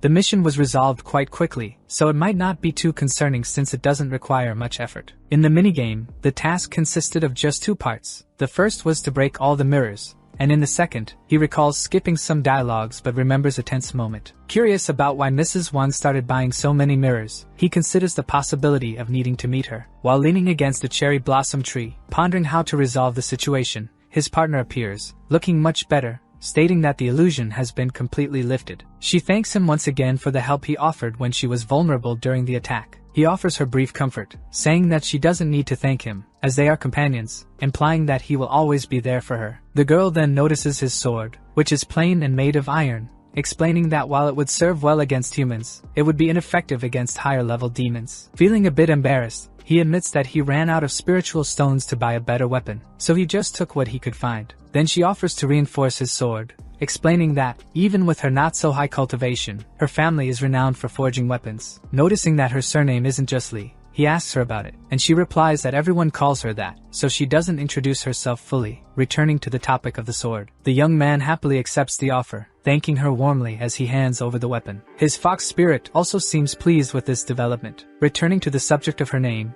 Ding mentions that she recognized it as familiar, leaving the young man puzzled. She explains that the prestigious Li Jin family of swordsmiths can forge divine weapons, even for those of foundational cultivation. As she speaks, she curls her tail around him and lightly runs her hands along his back. He notices and asks her to be more mindful of her manners. She replies that she can't help it, she just wants to be as close to him as possible, and wants to test how much her body can endure. Furthermore, since she is his spirit animal, she will be with him at all times, including during naps, baths, and even meals, and there's no need for embarrassment. Feeling a bit tired after a long day, the boy yawns and states that he'll need to get used to this quickly. He realizes they will have many intimate moments but that they need to establish some boundaries, especially during bath times. He tells her that she can't take on her human form during those times, as it would be too difficult for him to handle. Trying to tease him, the fox claims that he won't be able to control himself, giving a playful and mischievous giggle. The clever creature mentions that even with their contract broken, she would only be in danger from his older sister, so he should make the most of their time together. She whispers in his ear about cultivators behaving inappropriately with their spirit animals, giving a few discreet examples. Playing along, he jokes that it seems like his fox is a little naughty and desires him, and she blushes, denying it and saying that's not true at all. Embarrassed by his teasing, she asserts that she won't play around anymore and retreats to her bracelet to rest. Night has fallen at the Wang family home, and Lady Ning, accompanied by her older brother Qin, arrives at the scene. Immediately, the boy senses a faint demonic aura and asserts that their fellow disciple should be able to handle the situation. The arrival of the two attracts some onlookers who seem to be fans, and they can hardly believe they're seeing them in person. Approaching to speak with them, a girl with long pink hair and bangs stands beside a boy with brown hair and a headband. The girl steps forward, intending to ask if she can accompany them to hear more about their adventures and stories. She introduces herself as Zan Ning, known for being the granddaughter of Zhang Qingyu, the master of Jiyan Peak. She heard that Lady Ning was heading to Spring City for a mission, so she hurried her tasks to meet them. After politely introducing herself and asking to join them, Ning grants her permission. The brown-haired boy exclaims that the trip was worth it since they achieved what they wanted. When Qin decides to speak, he mentions that the girl has many fans, and among them, he is a big fan too. After their mission in the city, he hopes to train with her. The girl, now heading toward the door, claims that the Grand Sky competition will be in 5 months and that she hopes to receive some teachings from Shin. She knocks on the door, causing it to swing open, and the same elder who attended to the previous disciples greets them, asking whom they are looking for. She introduces herself, explaining that they are disciples from the celestial realm who heard about the family's troubles and decided to help while in town. Offering to let them in, the elder mentions that 2 of them arrived in the morning and will lead them to the others. Inside, the first 2 young masters are questioning Madame Wang, apologizing for disturbing her late at night. Getting straight to the point, Qing expresses his eagerness to learn about her interest in mirrors and why there are so many scattered throughout the house. The woman, who is not feeling well and struggles to speak, begins to cough and asks if the mirrors are the issue. He calmly replies that he merely noticed the abundance of mirrors in the house, more than usual, and became curious. She reveals that a deity, taking the form of an old man with white hair and beard, visited her in her dreams and asked her to buy many mirrors, promising that they would bring fortune to her husband. Adding to the story about his wife, the master mentions that, indeed, after her purchases, they made a lot of money in the last 6 months, but many people also died. Still curious, he asks if the woman visited any place before having the dream, and she explains that she went to the Yuing temple to pray for her daughter's marriage. Thanking her for the information, he tells her to rest and assures her that he can find his way back to his room without help. As he exits Madame Wang's room, he begins to think about his next destination to continue the investigation. He is then approached by the butler, who informs him that his fellow disciples have arrived and are waiting in the main hall. Realizing that events are unfolding just like in the game, he knows that the older siblings have arrived. Walking towards them, he spots the lady with long silver hair, who is facing away as she examines a mirror. Once in the hall, he calls out to her, and she turns around, asking without surprise if he has discovered anything. He shares that, based on the information he has gathered, he plans to visit the Yuing temple in the south of the city. Without hesitation, she offers to accompany him, while her older brother quietly observes and decides to stay behind. Qing notices a discrepancy, as the story suggests he should be sticking close to Ning Yuan, and he wonders about the older brother's intentions. Distrustful, he instructs Ding to stay nearby and keep an eye on the young man, but to return to him if anything unusual happens. Recognizing that this young man was the same one Xiaolin attempted to seduce, Shen plans to handle him personally. He left Ning to accompany Qing alone because he has other, more important matters to attend to that night. The two exchange glances, with Qing looking suspicious while Qing appears relaxed and confident. As they prepare to leave the main hall, the lady urges the young man to hurry to the temple, reminding him not to waste time staring at her brother. They leap from rooftop to rooftop across the city under the night sky to reach their destination. The 2 young men who recently asked to accompany the older siblings approach Qin, inquiring if the young man with Ning is the rumored disciple who keeps pursuing her. The boy with Zand adds that it was obvious he was the one from the rumors. They just needed to pay attention to his name. Continuing the conversation, they express their disdain for the protagonist, stating that he has been in the realm for too long and remains stuck at the first level of chi refinement. In defense of the young man, Qin demands respect when speaking about others, especially fellow disciples. He explains that taking on the mission shows the young man is not stagnant at the first level and points out the aura emanating from him. The girl with pink hair insults him, calling him useless, and warns Qin that women can develop soft hearts, mentioning that his sister previously couldn't stand Qin. She cautions him that referring to him by name indicates she is developing feelings for him. He shares that during her last mission, she worked with a boy, and they helped each other, growing closer. Maintaining his composure in front of the others but feeling anxious inside, Shin is determined that the lady will be his, including her spiritual essence. The girl plans to confront him upon her return, aiming to humiliate him in front of his sister. On the way to the temple in the southern part of Spring City, Qin begins to sneeze repeatedly, as if catching a cold. Hearing his sneezes, the lady expresses her annoyance, reminding him not to get sick during the mission and to stay focused. Upon arriving at their destination, they maintain a 6-step distance between each other. The protagonist fervently hopes he won't transform into a wolf tonight, as he often does. In his mind, he realizes that if it happens, the consequences could be severe, including his demise before Ning in 6 months. Noticing the distance between them, the woman questions why he is keeping so far away. Trying to come up with an excuse, he places a hand on his forehead, claiming he is surveying the terrain and moving slowly. Taking the opportunity, she mentions that she didn't expect him to choose a mission in the same city as her, especially since they haven't seen each other in a while. Curious, she asks if, after leaving the celestial realm, he has been practicing the new floating cloud skill as her apprentice. He responds by asking if she wants to know the truth. The young man mentions that he has already mastered it, which surprises her with how quickly he learned. Intrigued, she wonders why he has been idle and called useless if he learns so quickly. He deflects, saying the past is behind him, and it's never too late to wake up and learn. In reality, he struggles to understand what his character was thinking, as the game developers never had anything significant planned for him. To bolster his excuse, he claims that with her teaching him personally, how could he disappoint her? However, the floating cloud skill will be crucial for him, especially as he intends to leave the celestial realms soon. Surprisingly, she offers to merge their essences to enhance his cultivation since she possesses a jade's spiritual body, leaving him utterly astonished. The boy tries to comprehend the logic of the proposal, feeling it's a significant misunderstanding. Noticing his reaction, she clarifies that it's not exactly as he thinks and that people's unconscious actions don't lie. Changing the subject, she invites him to enter the temple. He remains cautious about acting hastily, knowing she is the heroine of the game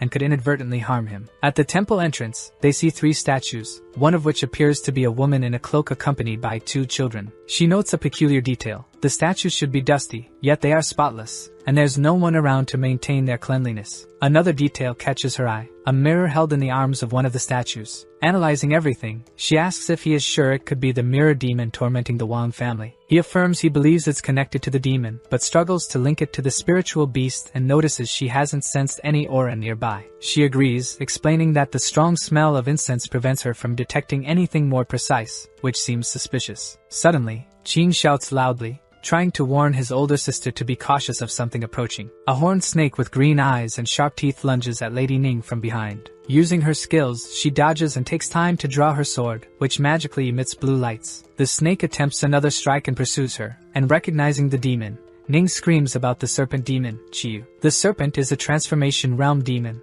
equivalent to a human in the condensation of Vane's realm. Without his sword to assist her, he watches as a purple energy surrounds the snake, realizing it isn't in the transformation realm. Attempting to warn his sister, he explains that her aura is at the golden core realm, indicating it's a spiritual essence demon. Without understanding and with no time, the girl is brutally struck and thrown away by the snake, injuring herself severely. While she is incapacitated on the ground, the snake attempts to strike again. Weak, she tries to rise, but there's no time for her to defend herself. Seeing her predicament, the boy rushes in front of her without thinking and unleashes a shout so powerful it releases an unseen force that hits the serpent. The force sends the snake crashing through the wall, damaging part of the temple. Before this battle, Qing had read ancient texts and learned how to use the immortal glow found in the cave. He feels relieved that the artifact is with him, and not with his older brother, who would have posed a significant problem if he had it. Stowing the object in his pocket, he quickly turns to check on the girl, who remains sprawled on the ground. Severely injured,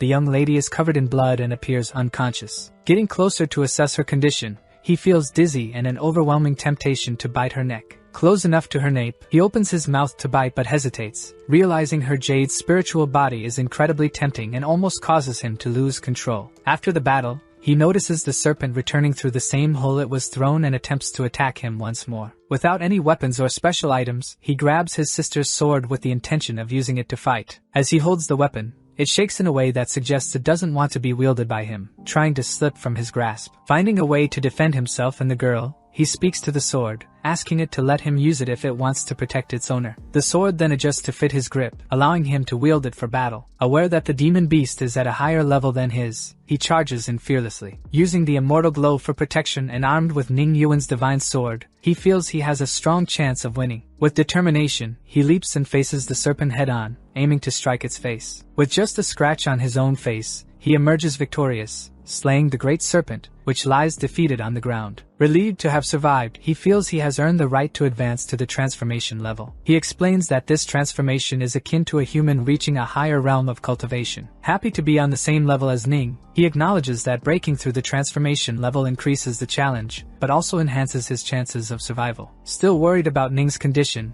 he contemplates his next steps, knowing returning home would be inappropriate, as he is unharmed while she is gravely weakened. He also has no intention of revealing the immortal glow, unsure of how his older brother would react. Suddenly, his spirit animal appears in the temple, calling his name and spotting the girl and him on the ground. She brings news that Qin has indeed made a move while they were away from the Wang residence. Upon seeing the surroundings, the fallen serpent, and the overall situation, she is thrilled that he had a significant battle. Her arrival is a relief for the young man, who happily asks for her help in tending to his sister. Panicked, the girl exclaims that it's impossible because, although she is a spirit animal, the woman has always attacked and defeated demons, and she doesn't want to touch her. Moving closer, she notices something on the lady's chest, and upon touching it, tries to sense a faint light that follows her finger's movement. The boy jokes about her touching an unconscious woman, but in a serious tone, the fox warns that the woman seems to be at a critical point, and being unconscious could lead to dire consequences. Desperate at what he hears, he asks if she will break through at a time like this and wonders what else could go wrong. The fox explains that whenever a human cultivator breaks through,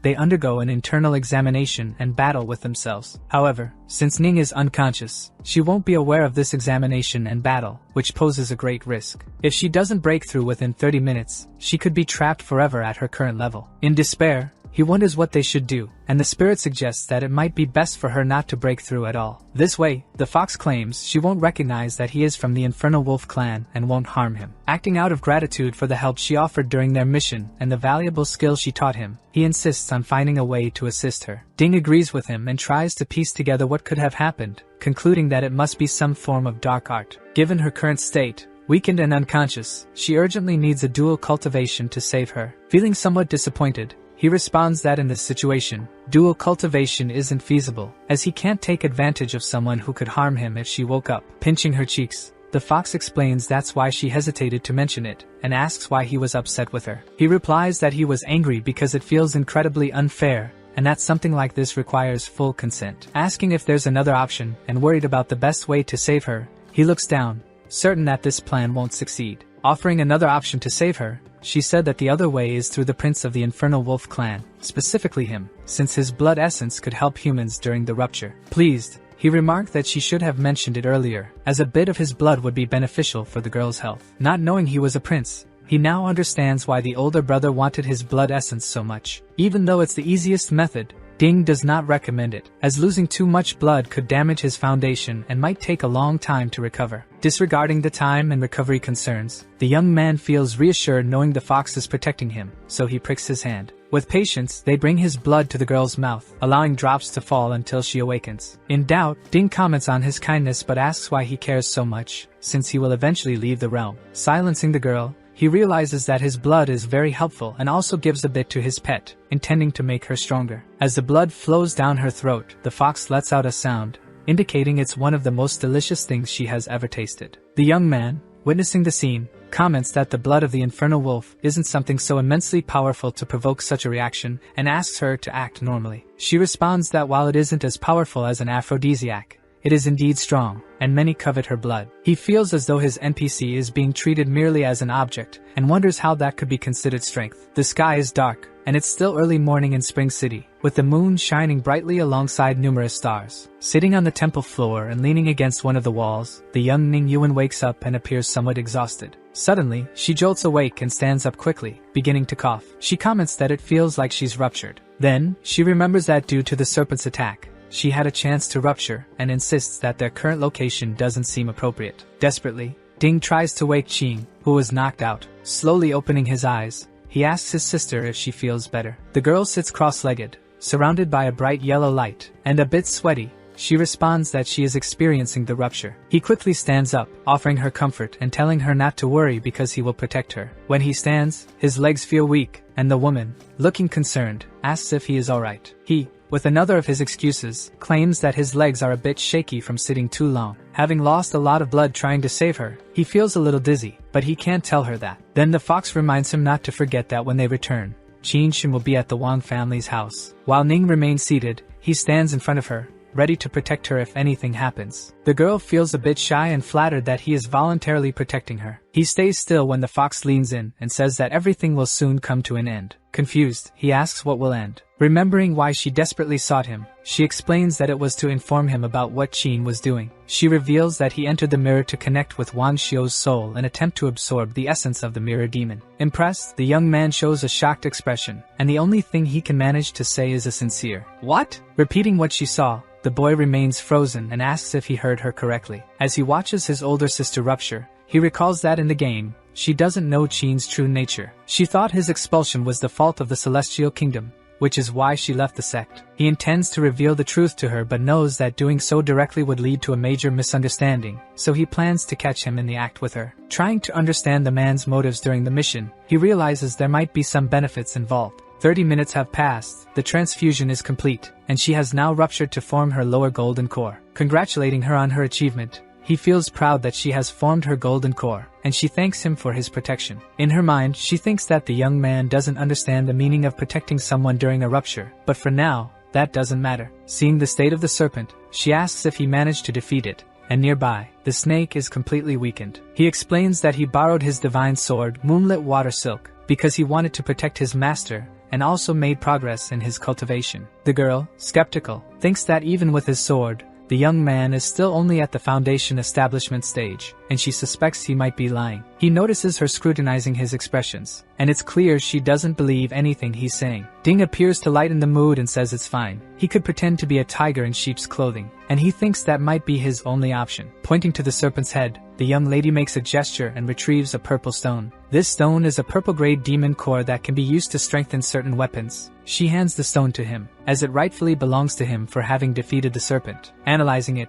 he curiously asks if a demon beast at the transformation stage could produce a purple-grade demon core. She explains that the most that could happen is a blue-grade core with a slight hint of purple, which indeed exceeds the transformation stage. Recalling that Madame Wang mentioned coming to the Yuing temple and subsequently having a dream about a deity asking her to buy mirrors, he tries to understand the connection to the serpent. Assuming the snake might be the spiritual desire animal of the mirror demon, and was fed with human essence, the older sister states that they need to verify this. Seizing the opportunity, Ning asks the young man about his pet fox, and he points to his wrist, where a red bracelet is, saying she's right there. He also wonders if she would scold him for that, and she replies that she wouldn't. She just wants to ensure he hasn't been enchanted by the demon. Ding seems to dislike the jealous tone in her words, and he remarks that he felt that sentiment in her statement. Returning to the Wang family home, the butler guides them to the dormitory by a different route, as the other masters are resting. At the door of the room, Li is leaning against a pillar, seemingly waiting for their arrival, and they claim to be very tired. She asks the young man why he didn't invite her to investigate, as she could have contributed. He explains that his older sister went with him, so he didn't want to disturb her while she was forging her sword. The girl,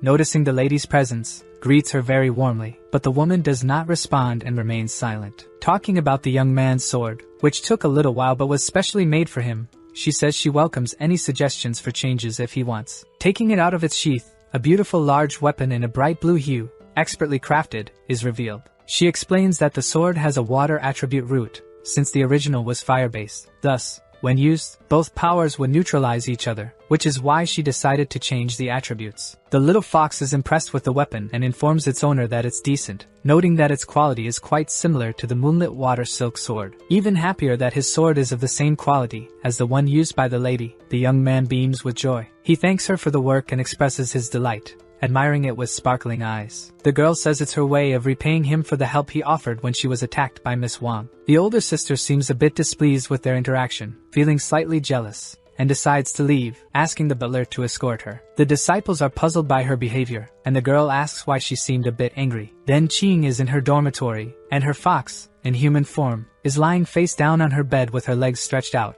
calling to him. She asks the young man how long he's going to be enchanted by his new sword since he's admiring it constantly. Very pleased with his new weapon and having received it for free, he wonders if giving the purple demon core to Li to have her place it in the sword would be too much. The fox reminds him of the purchases he made and suggests they go to the demon market at night with the intention of exchanging artifacts. She also mentions that at the market, there would be some blacksmiths who could incorporate the core into the sword without difficulty. Excited by the idea, he feels confident and supports the proposal to go to the market to enhance his weapon and exchange his human artifacts. At the demon market, which appears crowded but has a beautiful view of the starry sky, his older sister Ding arrives at the shop, pushing aside the curtain and calling for her sisters Ding Ning, Ding Xian, and Ding Ying. The three little girls, clustered at the counter, show joy and surprise at seeing their older sister, who hasn't been around for a while. They quickly run over and hug her, bombarding her with questions about handsome men and whether humans hate demons. The girl can't hide her happiness at reuniting with her younger sisters, and with a smile, she responds to their embrace and tells them to stop with the questions. The young man notices the family moment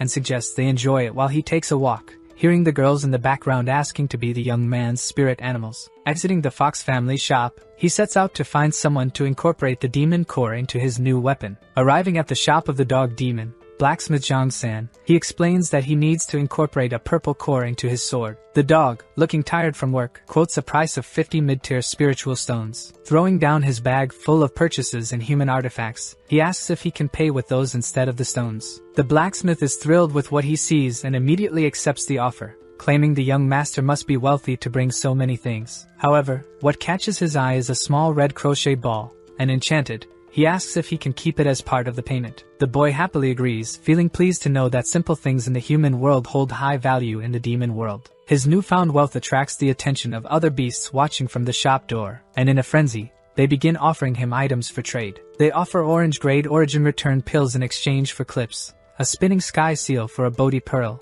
and much more. The shop door becomes crowded, and the boy is both impressed and startled by how many people have arrived in such a short time. Seeing a great opportunity to gain good items, he agrees to trade with some demons but tells them that what he can't do today, he will return later with more artifacts to exchange. With his arms crossed, he asks them to line up and to hold whatever they wish to use for trade. Everyone complies and organizes themselves. The first in line is a buffalo, followed closely by a rabbit, and so on. Excited by the commanding tone he has over the beasts, he instructs them not to cut in line and confirms they can start. 10 minutes pass, and the boy is extremely happy with the fortune he's made, with his bags filled once again. Reviewing his trades, he sees a purple gold gourd that can absorb all things, including attacks or spiritual energy from the world. Delighted with this great acquisition, he holds it up to his face, saying it will be very useful for storing his items. He also got a 5 attribute flag, a 9 revolutions golden pill, a broken void pill, elemental fusion powder, a underworld pearl, a regenerative elixir, and a concealment talisman. Excited with everything he's acquired and the fortune he now has, he declares that the trip was well worth it, as he got everything he wanted and a little more. The time for the exchange was enough for the work of adding the core to the sword to be completed, so the dog blacksmith hands it over to him. The young man seems pleased with the sword and thanks the blacksmith warmly for the service, who, feeling shy, mentions he has a request. As the boy packs his things and gets ready to leave, he confirms that the dog can say what he wants. With sincerity, the blacksmith asks the young master to throw the ball, explaining that he has no one to play with. Understanding that they share similar traits and enjoy playing,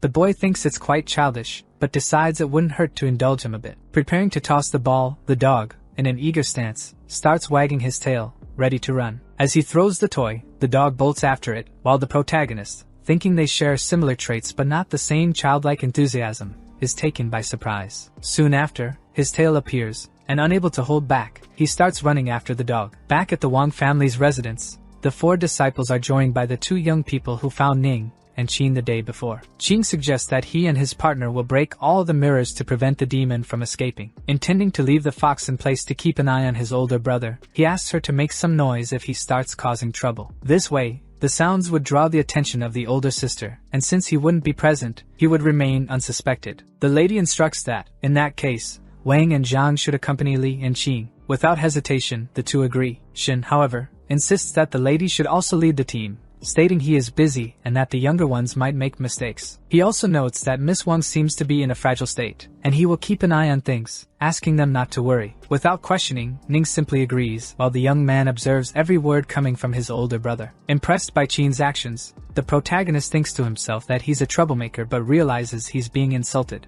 As everyone heads in another direction, Qin returns to the Wang family's house without looking back. The older brother's intentions were to take advantage of everyone's absence, absorb the essence of the mirror demon, and have a good chance of breaking into the golden core realm. He enters a room, unaware that he is being watched by Ding's spiritual pet. The fox pays close attention to every detail, as if watching a live broadcast, waiting patiently. The man sits down, crosses his legs, and seems to concentrate, causing his soul to leave his body and quickly enter a mirror. On the other side of the mansion, the group of young people is breaking all the mirrors in an attempt to trap the demon and leave it with no escape. The girl with pink hair says that all the mirrors, except for Wang Xiu's room, have been destroyed. Upon hearing a noise from the room where the older brother is, Ning and Zhang turn quickly. Concluding that something is happening, they assume the man is fighting the mirror demon. Knowing what is occurring, the protagonist follows them, imagining the spectacle everyone will witness. The older sister, leading the way, rushes forward and kicks the door open. She finds the man sprawled on the floor, with nothing nearby to add to the scene or provide clues about what happened. Ding quickly returns to her bracelet, and tells her master that she just kicked the idiot, and asks if he thinks it was a good idea. The mischievous young man claims he will reward her tonight. Worried about Chin, who isn't responding, the lady calls out to him and sees that his eyes are completely white. The brown-haired boy interjects, suggesting that the older brother's divine soul might be out of his body and inside the mirror, fighting the demon. The protagonist is merely waiting for events to unfold, and with each moment, he grows more anxious, especially with the help that Wang provided, hinting at the mirror. Then, the girl with pink hair notices a small mirror resting on the table and, upon looking, gets startled and screams. Not understanding the implications of the scenes she witnessed, she feels somewhat embarrassed, which piques the curiosity of the older sister. The lady asks to see the mirror, but the girl hides it, saying it's nothing significant. However, the older sister insists on seeing the mirror. The girl with pink hair says that older brother Chin must have some kind of plan. When the Lord sees the content of the mirror, she is shocked, because the content is extremely embarrassing. Her sister says this might be part of older brother Chin's strategy, but the other girl asks what kind of strategy this is, and states that older brother Chin looks very happy, saying this is simply too shameful. Immediately, the Lord uses her magical abilities. All the other mirrors break, and brother Chin begins to be pulled out of the mirror. His soul returns to his body. Brother Chin returns to his body, but when he does, he seems a bit confused. He wonders what happened to him. The Lord, staring at him, says that Chin should cause trouble. He starts sweating cold when he sees her. Chin realizes he is surrounded. When he notices that everyone is there, he says this shouldn't have happened. Then he starts feeling pain in his chest, and worst of all, he was interrupted while absorbing the essence of the mirror demon. His spiritual foundation was damaged, and now he will have to work even harder to break through to the golden core domain. The Lord says she saw everything he was doing in the mirror, and when they return, she expects him to report to peak leader Lu Shan and accept his punishment. Chin is surprised that his younger sister saw everything, and he tries to justify himself, saying he was about to subdue the mirror demon. But the girl tells him not to lie because she saw that he was absorbing the demon's essence to improve his cultivation, which the demon itself stole from humans. She also says that what her brother did is no different from demonic cultivation, and he should know that better than anyone. Chin realizes that the opportunity the elder gave him was wasted, and to make matters worse, his younger sister Ning now despises him, and he doesn't know how it all came to this. After that, his sister goes near Miss Wang's bed. She sits in a meditation position, telling everyone else to stand guard while she personally eliminates the mirror demon. They then take their positions. The sister also tells them to keep an eye on the mirror, and not let the mirror demon escape to the small lake outside. She says the water's surface generates a reflection, and could be a perfect place for it to try to hide. The protagonist understands the orders. In his thoughts, he says the plan went perfectly, just like in the game. In the end, it was Ning Wang who eliminated the mirror demon. It seems that some key events are hard to change, and he concludes that he needs to hurry with the missions and then escape the celestial realm. As he holds the mirror, the girl performs the procedure, and one of the sisters says that witnessing her defeating a demon is a great learning experience. After that, the mirror demon begins to feel the effects. The girl enters and starts fighting him. Desperate, the demon tries to escape. He tries to head for the exit, but he realizes he can't leave the mirror. The girl doesn't let him run any further and hits him with an elbow strike. Through the blow, he is thrown far away. With a sword to his neck, he begs the immortal master not to kill him. She asks if the demon beast Serpent Chiyu is his spiritual pet. The demon tries to dodge the question and continues begging for his life, but the girl demands an answer. He replies that yes, the serpent protects him, and the Yuing Temple is his home, as he was born from a bronze mirror because of a resentful boy.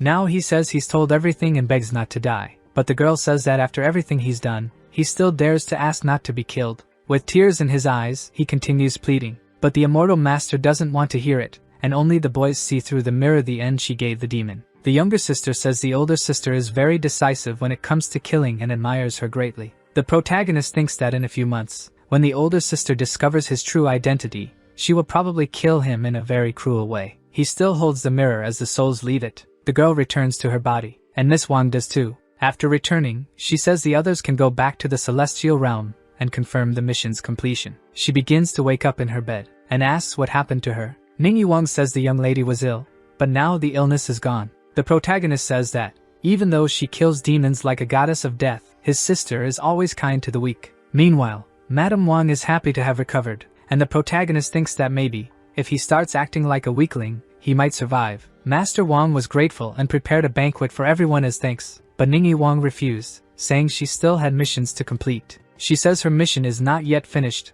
and that they can return first. Qin says he wishes to accompany her, but she says his behavior was disgusting and that it's better for him to return to the celestial realm and reflect on his actions. For now, she bids farewell. After returning to the celestial realm, the protagonist presents his gains and says he has 3 divine class artifacts, 5 sacred class artifacts, and 6 celestial class ones. The girl says that all the others should also be catalogued, even the lower class ones. He then presents 5 bottles of various random pills. With that, she says it's better to properly catalog them because if the effects are too strong, he won't be able to handle them at his current level. He tells her to take the strongest ones and sell the medium effect ones, saying he'll make at least 10,000 silvers, so she can buy more clothes if needed. He also says that the 4 mission points, along with the intermediate grade spirit stones and some treasures, have set them on the path to prosperity. The girl asks what he means by that. The protagonist replies that it means becoming rich and successful. She now understands and says that, in any case, the promising young master promised her a reward, and he tells her she can take whatever she wants since they're now wealthy. The girl says she's a spiritual pet. If he becomes strong, she does too, and she has no use for those things. What she truly desires is some of the young master's blood essence. The protagonist agrees but tells her not to drain him dry. She says she won't do that because even losing a drop of blood essence will leave him weak for a few days, and she couldn't bear that. He says the girl always helps him a lot, so it's okay to drink a little. After that, she gets a bit excited. Then, like a hungry vampire, she bites his neck, filling her mouth with blood. This seems to have satisfied her, because she says the master's blood is very delicious. The protagonist says he's starting to think that all foxes are true spiritual foxes. She asks what he means. The protagonist replies that spiritual foxes are amazing and always take care of their masters, keeping them warm in the winter. He also says that now he's a bit tired from being away for a few days on the mission and needs to sleep a bit to train the next day and head to the next one. So, she tells the young master to sleep well and that she will fan him while he rests. Elsewhere, far away, some monsters face someone with a sword.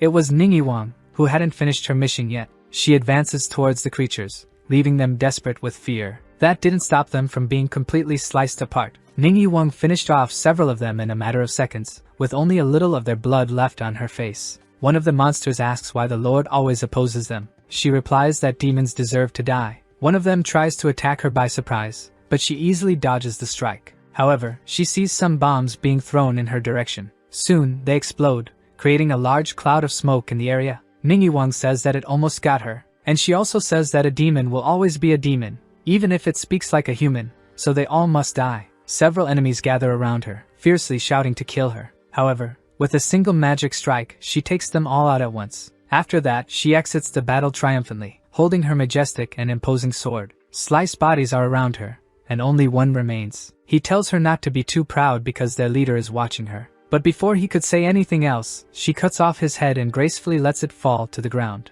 Ningyi Wang gave her enemies no chance to react. In Qin Xun's dormitory, he tells the elder that the events of the last month have been very strange. The opportunities he provided were all wasted, and it's been very difficult to achieve his goals. The elder asks about Shaolin and whether he's made any progress. Qin replies that he's still not getting anywhere. He says the protagonist used to be obsessed with his sister, but now he's just ignoring her, and it feels like he's completely changed, besides having improved his cultivation. And above that, during the mission in Spring City, Qin ended up injuring himself internally, which prevented him from breaking through to the Golden Core domain. It is also said that the worst part is that he feels Ningyi Wang's aura, and she is already in the 4th layer of the Golden Core domain, moving further and further away from him. The elder says that Qin doesn't have to be her companion, because her spiritual jade body will help him ascend to immortality, regardless of the method. Qin says that it's easier said than done. Matters of mutual affection aren't something he can control, but the elder says he will help him with that. He should come to him later and remember to enter through the back door. The elder claims to have pills that will restore his strength, and Qin's body is the foundation of cultivation, so he needs to take good care of it. Night falls in the city. While the protagonist sleeps, from the top of a tree, a girl observes something. She sees that Qin has finally left his quarters and is happy about it. The girl is following him, and she wants him to show the way he is sneaking through. In her spiritual fox form, she follows him. She notices that Qin is looking around as if he were a thief, surely something very suspicious. After a while of following him, he arrives at a mysterious place. The fox gets excited and tries to get closer to see better, but when she tries to enter she cannot, because she is stopped by a magical barrier. She realizes that this is the back door of the Stellar Pavilion, which is also the residence of the sect leader, so she cannot take too long to return. So, having found what she was looking for, she decides to return, as what she saw is already quite interesting. Back at the protagonist's house, his sister Jung asks him if her writing is good, but he asks what it was supposed to be. She says it was the original draft of her story, Mystic Chronicles, and that he should consider himself privileged to be reading it. She adds that she will wet her throat and then read a little from the book. However, the protagonist says she doesn't need to read to him, and that he is so embarrassed he wants to dig a hole and hide in it. The sister asks why he's embarrassed, stating that the news is just a mix of truth and fiction. She also put together pieces of his story with some information and created an article to make sure everyone has a great read. The protagonist says the reading may be good, but claims he'll be killed by Wang, though the girl says no, because she never hits a companion. Even so, he still has his doubts about that. The sister says it's getting late and goes to her dormitory. Finally, she says that the protagonist is like a rising star in the celestial realm, and should not forget her when he becomes rich and famous. As the sister leaves, he thinks it's all because of her stories that he is becoming known, and he wonders why people around here are so gossipy. But as he thinks, a hand approaches. With that, he realizes that Ding Min has returned. She says she brought great news and deserves a good reward. The protagonist first wants to know the news, then they'll talk about the reward. Ding Min says that, in fact, she kind of discovered where the demon lord might be hiding. Still in the protagonist's dormitory, he gets up and makes sure to close the door properly. After returning to the table, he tells the girl to tell him more about what she knows. She says she followed Qinshin to the back entrance of the stellar pavilion, and he was being extremely cautious, making sure no one noticed him. The protagonist knows the pavilion is the sect leader's home, and asks if the girl thinks the demon lord might be hiding there. But she says she actually suspects that the sect leader is the demon lord. Her only question is how the demon lord managed to replace him. He asks why the girl thinks that, and she responds that the stellar pavilion is surrounded by a barrier that only affects non-humans. If they say it's to protect the leader, it's just an excuse, as he should be strong. That's why she believes it was erected to prevent demons from entering. Also, it's been a long time since the sect leader appeared in public. Ding Min claims that the leader said he would be in secluded cultivation, and she asks why Qinshin was allowed to enter. She doesn't have evidence, but she thinks her guess is correct. The protagonist says this is something they need to think about very carefully. The girl asks what the plan is if it turns out to be true. She suggests telling Wang, as she hates demons and will do everything possible to eliminate the demon lord. But the protagonist says he isn't close enough to her, and if they go without proof, she will start to suspect his motives related to this. He adds that at least they know the demon lord and the sect leader are connected, and he wants to gather more evidence before going to Wang. The protagonist wants to know what the demon lord is planning, even though he skipped most of the game's story. He remembers that the demon's first goal was to possess Qin and become Wang's companion, so he must be preparing for that now. After sharing what she knew, Ding Min demands her reward, and the protagonist says she can take just a little because last time he was dizzy for 12 hours. She gets all excited, saying the young master is very kind to her. 2 days later at Bai Linshui's residence, the leader of the Yen-Yang Peak, Wang returns to her master and presents herself to her. The master stares at her for a moment and says she thought she would be away for longer. Wang says she has already broken through to the Golden Core domain, so she was able to move more efficiently, and all the demons in the designated locations have been killed. The master says this was already expected of her disciple. She wants to check if Wang has lost weight, but the girl tells her master to behave. The master looks at her with a pout and says she looks just like she did in the past. Wang asks why she is so carefree now and is starting to think that she made up all the stories from her past, but the master says that's a secret. Anyway, she says they updated her disciple's story while she was away, and she was entertained reading the latest chapters. The master tells the girl to take it home and read it because it's very well written and full of details. She particularly loved the parts where Wang was with Qingyang. The girl notices that the two are on the cover, and blushes with embarrassment. Changing the subject, Wang asks her master about transferring Qingyang to Yen-Yang Peak. She says that's something easy to do, and if her disciple is interested in someone, then so is she, as it's rare for the girl to show interest in anyone. Wang says that he is very talented, and his cultivation potential is even greater than hers. With that, the master becomes even more interested and says the girl must bring him because she's curious to meet him in person. The disciple asks her master not to scare the other disciples, and now she's going back to her dormitory to rest. The master says that's fine. In the protagonist's room, Sister Jing knocks on the door. He receives her and says he has no more stories to share, and besides, she's come around about 8 times in the last few days, and everyone's looking at him strangely. However, the girl says she only came to tell him that elder sister Wang has returned.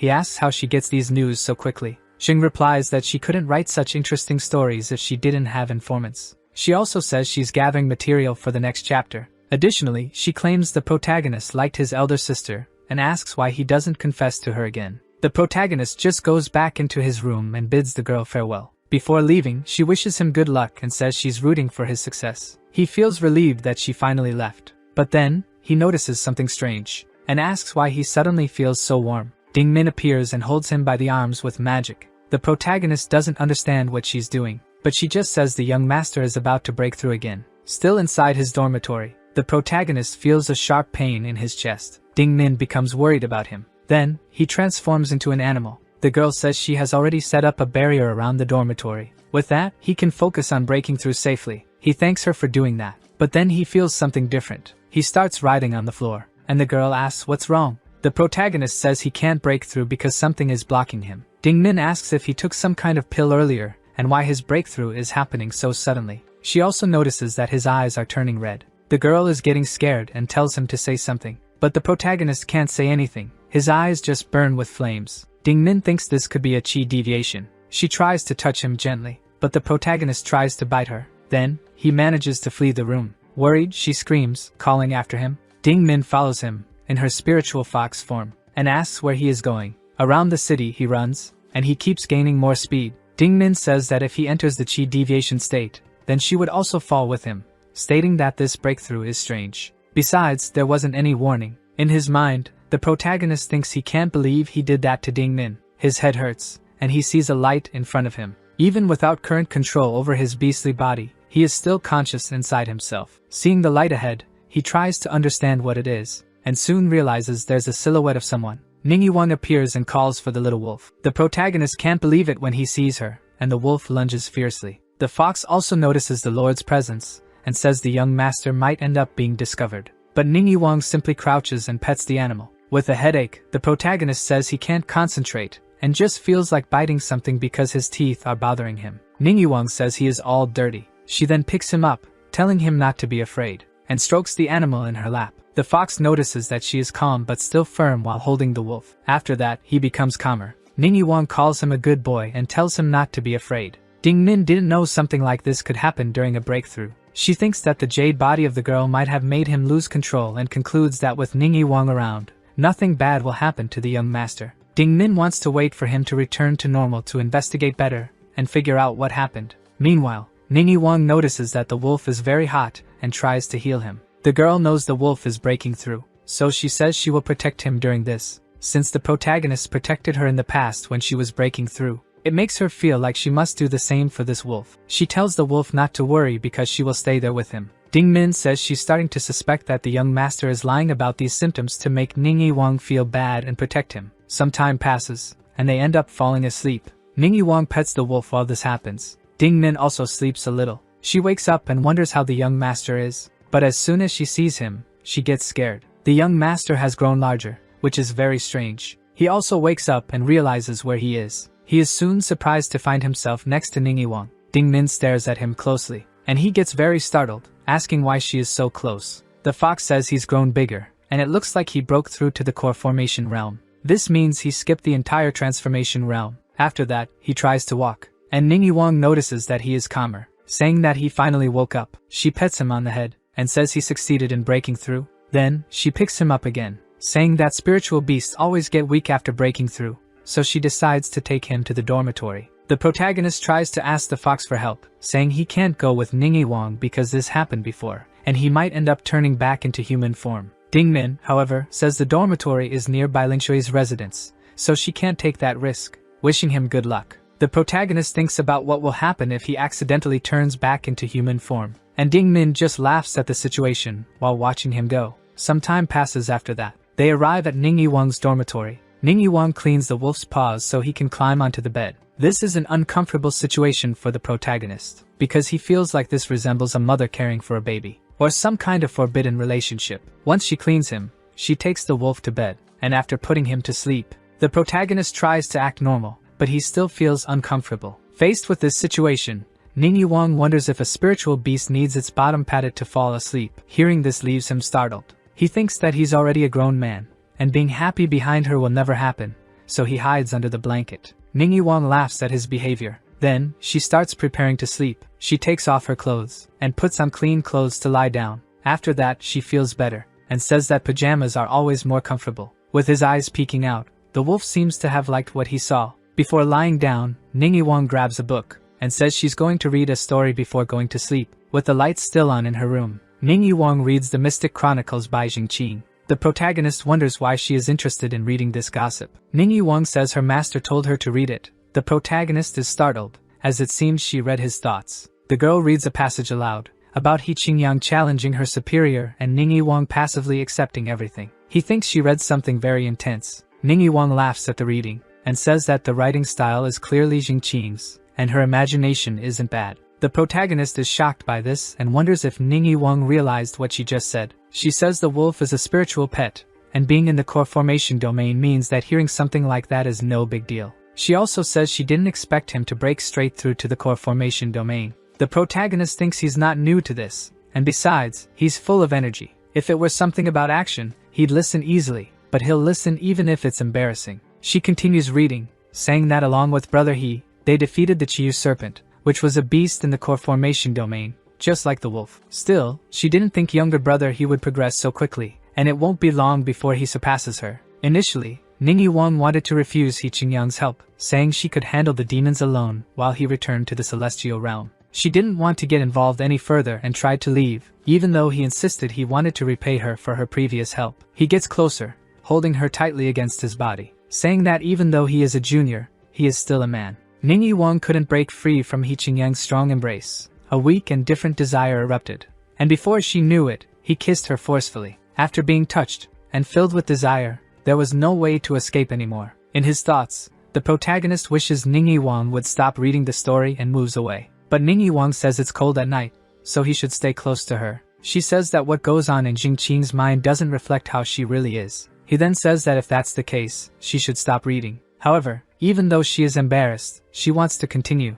using the excuse that, even if she doesn't want to, her master ordered her to. The protagonist says she keeps reading anyway. Back to the reading, Qingyang took off all of Wang's clothes, and under the moonlight, her beauty was breathtaking. Wang tells him not to be presumptuous, but he asks why she keeps rejecting his company, claiming he would never leave her alone. Wang says her mission has to be done this way. He then asks why she interfered in his mission. She says she was just trying to help, and had no intention of getting in the way. He then says that they should stop thinking about it, and just move on. Back to reality, Wang closes the book, because she was very embarrassed by the story. But still, she says the book is really well written, leaving the protagonist quite confused. Then, she says that for some reason, the room has gotten very hot. She holds the wolf as she lies down, saying that she is very tired and is going to sleep. With him by her side, she wishes him good night. For his part, the protagonist wonders how he's going to sleep now, as it's impossible to fall asleep after all this. In Wang's room, in the silence of the night, the protagonist is in human form, lying next to the girl. He slowly opens his eyes, but startled, he quickly wakes up. Faced with this situation, he tries not to make any sudden movements. However, the fox appears and tells him to relax, because Wang won't wake up. Hearing this makes the protagonist feel relieved. He gets out of bed, and realizes that his arm is somewhat numb. Meanwhile, the fox notices something else. She approaches, but the protagonist flees. Dingmin finds this situation quite amusing. He, however, tells them to get out of there quickly. Completely unconcerned, Dingmin says that the sleeper won't wake up until the sun rises, because she cast an illusion on the girl. So, the young master doesn't need to hurry. The protagonist tries to get ready to leave, but Dingmin sees him completely naked. She takes the opportunity to analyze him thoroughly and makes some embarrassing compliments. Quickly, the protagonist grabs one of the curtains in the room and asks if Dingmin has looked enough. She says yes, and states that her master's body is a real treasure. The protagonist says they should leave while it's still dark outside and everyone is asleep. Dingmin asks if he's not worried that the girl might question why the curtain is missing. He doesn't care about that right now. He just focuses on escaping and making sure no one is around. The protagonist says the curtain is still better than running around naked, and if anyone sees him, he'll be featured on the cover of the next book. Dingmin says the title should be Naked Man Dressed in Woman's Curtain at Night, Depravity of Morality or Decline of Humanity. He says Dingmin is unbelievable and tells her not to make things worse. After that, he sees that no one is around, and decides to run as fast as he can. After running for a while, he reaches his room. Saying that the night is very cold, he quickly covers himself up completely. Dingmin says she's going to join him, and asks him to let her warm him up. Hugging Dingmin, the protagonist says she's very warm, and suggests she transform into a fox to make things cozier. Dingmin agrees to satisfy his wishes, and transforms into a fox as he requested. The protagonist then says her body is softer. He strokes her fox form, but he feels like something is missing, and asks why she doesn't have a fox scent. Dingmin returns to her human form, and glares at him angrily, kicking him out of the bed. She says she's a spiritual beast from the fox clan, not a common fox, and she always takes baths to stay nice smelling,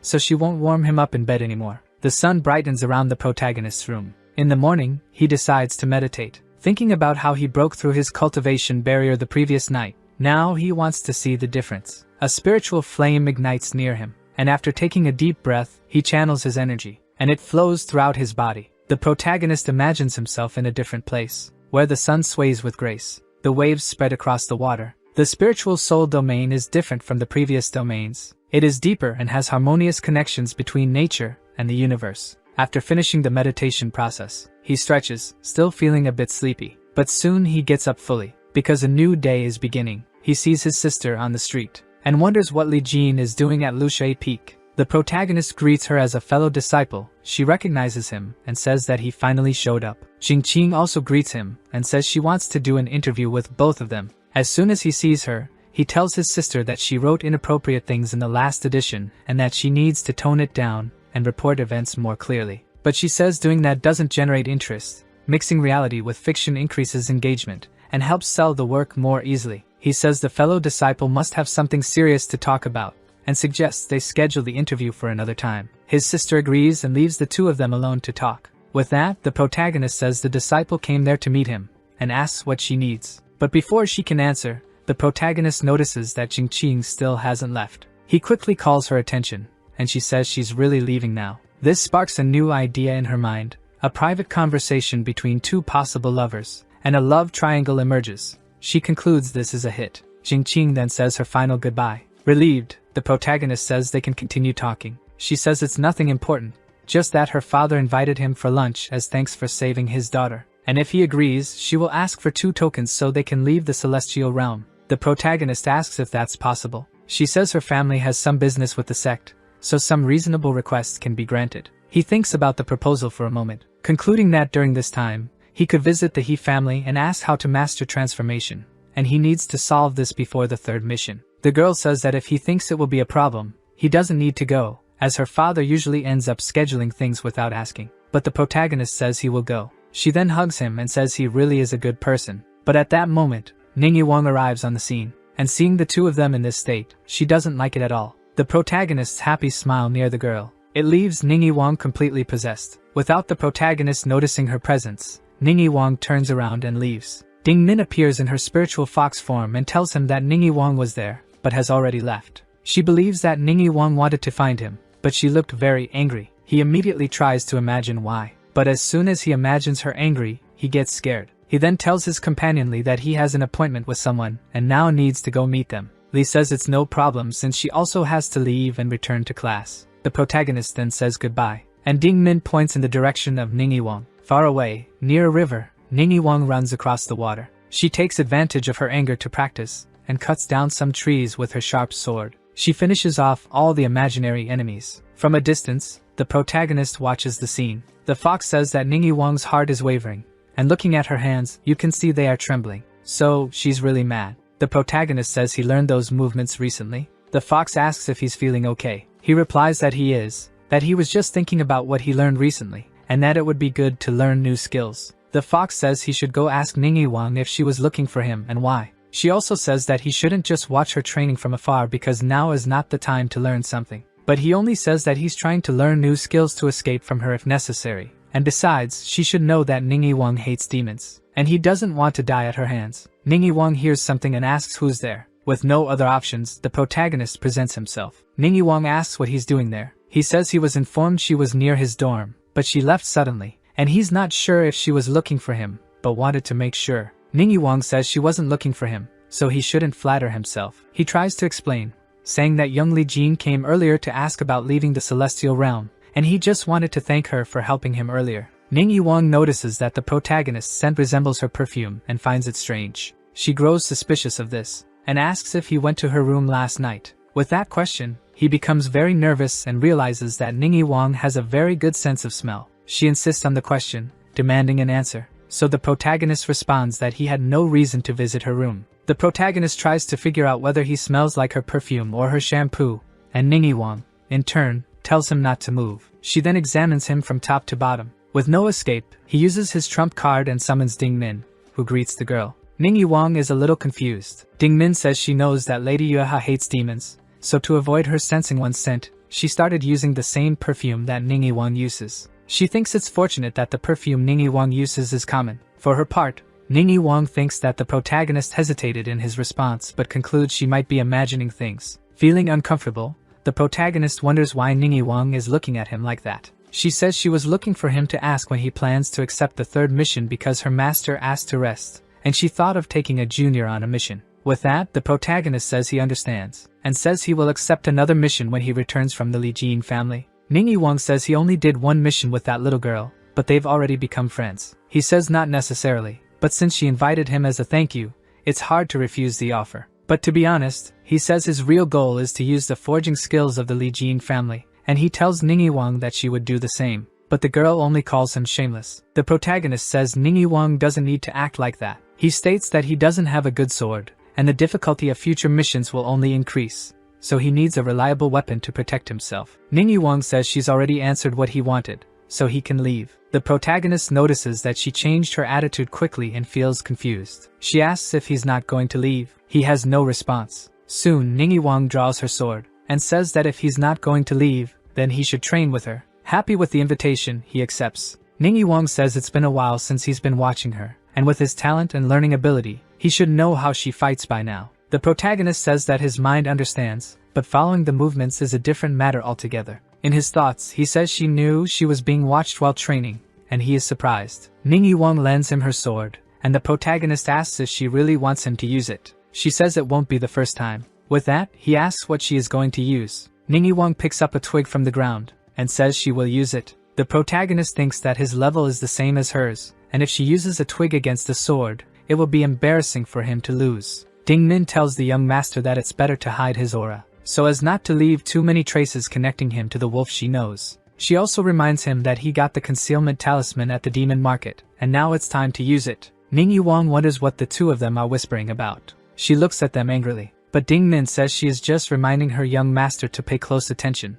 and since she has nothing else to do, she says she will go back to sleep. Lastly, she concludes by saying that the protagonist should be careful and hide his aura to avoid drawing her negative attention. So he prepares himself, and tells Ningyi Wang to enlighten him. The girl immediately leaps, and heads towards him. With the twig she picked up from the ground, she attacks. The protagonist tries to defend himself by counterattacking. She tells him to focus and not get distracted. From above, she launches a long-range attack. To avoid being hit, he runs. As soon as he dodges, he tries to regain his stance. Then, he charges forward. With his eyes focused on the fight, he advances towards the girl. Ningyi Wang notices his charge, and dodges the attack with a jump. After landing again on the ground, she says that he is truly a cultivation genius. The protagonist pauses for a moment, and thanks her for her advice. Ningyi Wang says that in a few days, her master will turn him into an inner disciple and transfer him to Yenyang Peak. The protagonist is shocked and wonders what this means, as he was planning to escape, and says that this kind of development wasn't in the game. The girl asks if he doesn't want to, but he says it's not that. He's just shocked because he's a water spiritual root cultivator, and asks how he'll go to the peak meant for people with fire spiritual roots. She says her master will convert his cultivation, and after that, he will train diligently with the two of them and achieve great accomplishments. She asserts that a cultivation genius like him needs to be at Yenyang Peak, on the side of the celestial realm. The protagonist meets with Li Jin and says he didn't imagine he'd get a 20-day leave to go out. The girl says that with this, they can enjoy themselves a lot. For his part, the protagonist can only think about the weapons they have there, and says that no wonder she's from a family of blacksmiths. She says that at first, it was because the warehouse was full and there was no place to store more. So temporarily, they left the weapons outside. Over time, people got used to it, and it stayed that way. But any poorly forged weapon is just thrown into the yard. Then, the girl sees her mother and greets her. Wei Qi approaches her daughter and returns the greeting. The girl asks where her father is. The mother says he's busy with something, so he'll be late for lunch, and she asks her if the sect work has been difficult. She replies no, it's just a little tiring, and after completing one more mission, she'll get a token to go out whenever she wants. The protagonist approaches and greets her mother. The woman greets him as well. Then, she invites him to sit and talk. The mother says that she and her husband have been busy forging, so they've been a bit neglectful, and asks for forgiveness for that. He in turn says it's no problem, as the girl has already told him a lot about their forging work. Wei-Chi says that they originally planned to formally thank the protagonist at lunch for saving her daughter, but her father tends to be extravagant in his actions, and she was worried it might scare him, so she decided to get ahead of it, and the girl agrees. Her mother says that the protagonist has an impressive aura. Li Jin asks why her mother sighs when she looks at her. Wei-Chi asks if the young master is married because her daughter is already at a good age for marriage. The two become embarrassed by this. The girl says that her mother is talking nonsense, as they are just fellow disciples. But the mother says that's ridiculous, and everyone knows her temper very well,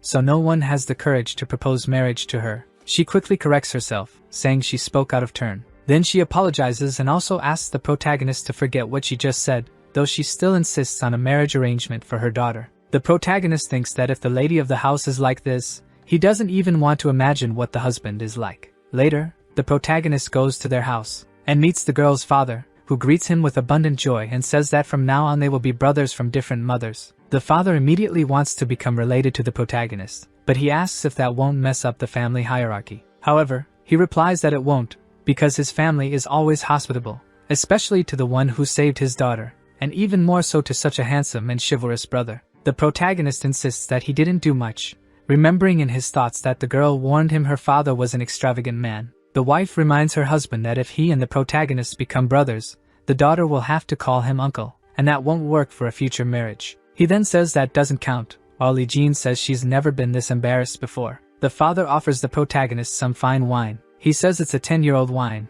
and they were originally planning to save it for Li Jin's wedding, but today is such a happy day. He accepts the drink but feels embarrassed by their enthusiasm. So, they toast and start drinking. The fox says that the young master has already drunk too much and is starting to get drunk. It would be better to make up an excuse and leave. But before he can do that, Li Jin's father pulls out a pouch and takes a dagger from it, then places it on the table in front of the protagonist. He says he forged the dagger the day before, and it's a gift for him. Seeing the item, the protagonist is dazzled. He concludes that he didn't see Li Jin's father earlier because he was working on the dagger, and with this, he realizes that they are truly kind and warm people. Even the spiritual fox is impressed with the item. The dagger even shines. She tells the young master that with this, they'll be rich. He doesn't understand at first. The fox says the dagger's quality is far superior to the sword Li Ji can made for him, not to mention that the dagger is 70% of Ningyi Wang's weapon. After both leave the party, Li Jin says that her parents always say whatever they want, and tells him not to take it all seriously.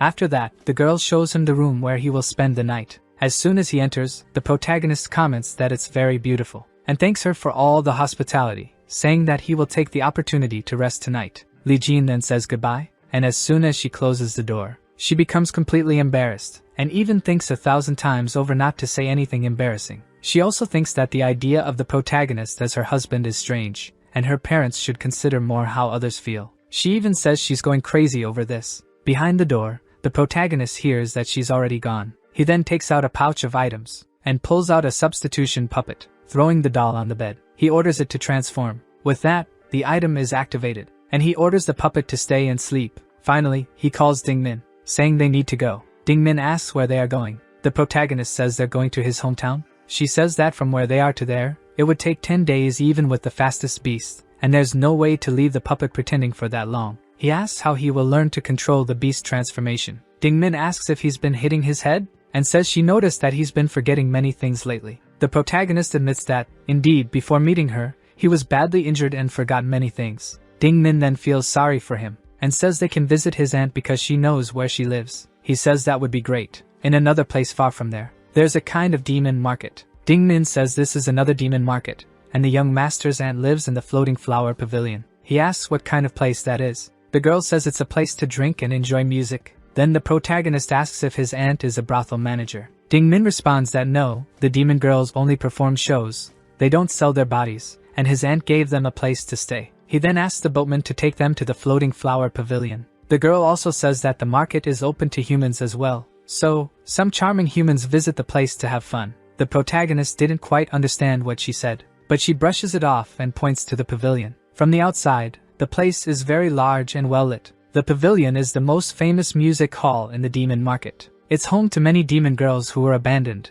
and they perform singing and dancing shows to entertain visitors. As soon as they arrive, Ding Min demands to see his aunt. The girl who receives them says that Muqing is expecting them, and that she was ordered to bring the young master immediately as soon as he arrived. So she does and asks them to follow her. The place is very large and flashy. When they arrive, the person in charge calls for Muqing. Then, the girl hides. The protagonist asks why she's hiding in the corner. Soon after, his aunt opens the door with a strong kick. With that, the protagonist is greatly startled. She hugs him and calls him heartless, asking if he still remembers to visit her. When they reach his aunt's quarters, she greets the protagonist with lots of love and affection, saying he's still as handsome as ever. She asks how his love at first sight situation is going. He seems unsure how to respond. The aunt recalls that he said he met a girl who was brave and spirited and fell in love, even making a bold plan to go after her in the celestial realm. He even stayed away for 2 to 3 years and never returned home because of it. The protagonist imagines she must be talking about Wang. He replies that he's been training in the celestial realm,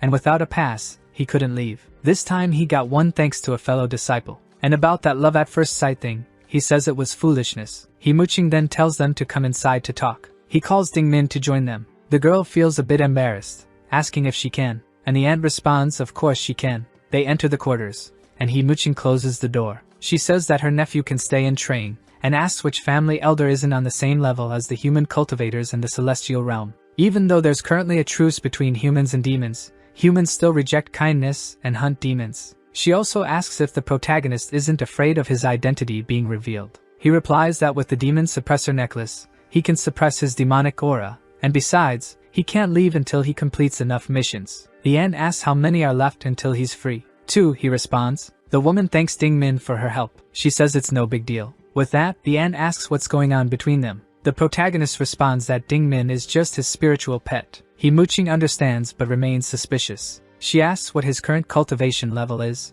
The protagonist takes out a talisman, and with this cultivation item, he activates it, and his power fills the environment. His aunt notices that he's in the core formation realm, and says that he never cultivated at home, but in the celestial realm, he decided to cultivate. In his thoughts, he feels hesitant about sharing some things. The protagonist then says that he was stubborn, and besides, when there's not much to do, all that's left is to cultivate. The aunt asks what the real reason for his visit is. He responds that he can't control his beast transformation. He also says that in the celestial realm, he hit his head, and the aunt, worried, asks to take a look. The protagonist says he's better now, but it ended up messing with his memories because some things are blurry in his mind. Worried, she asks how he could have been so careless. But suddenly another visitor arrives. The maid tells Muqing that Bai Linshui is there. She doesn't seem too happy to hear that. The protagonist realizes that this name refers to Wang's master. Muqing says she doesn't want to receive her, and tells the maid to dismiss her. Ding Min asks if there's some kind of secret relationship between them.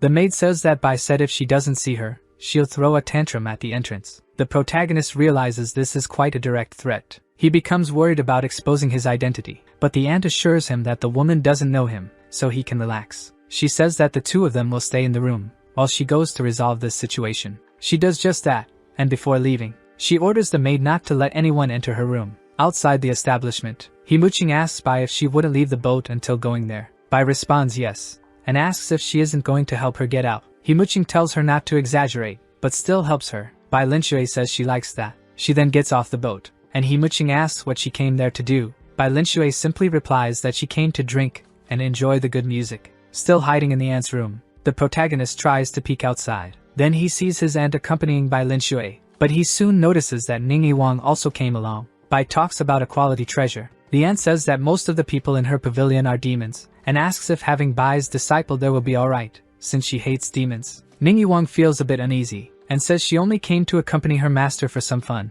and this place has a peace treaty, so she doesn't mind. Bai Linshui tells Muqing to come with her to her room, but she says she didn't reserve any room for Bai. Meanwhile, Bai Linshui tells her disciple to take the opportunity to explore the place while she talks to the owner. After that, Bai Linshui approaches the aunt intimately. The aunt asks what she is doing, as there are many people watching. All this closeness between them really draws a lot of attention, and Muqing pushes Bai Linshui away, telling her to calm down. She also says that they are no longer companions, so Bai should show some respect. Bai Linshui says that if she doesn't want to be embarrassed in front of everyone, then she should just accompany her to a private room. Ding Min and the young master watch everything from a distance. The girl says that the ant is really Bai's companion, and asks if same-sex human cultivators can become such companions. The protagonist replies that according to cultivation principles, when a cultivator reaches a certain level, it doesn't matter, and dual cultivation is even better. Ding Min asks what he means by principles. He replies that it's like a profession, the nature of a person. The girl says the young master knows a lot.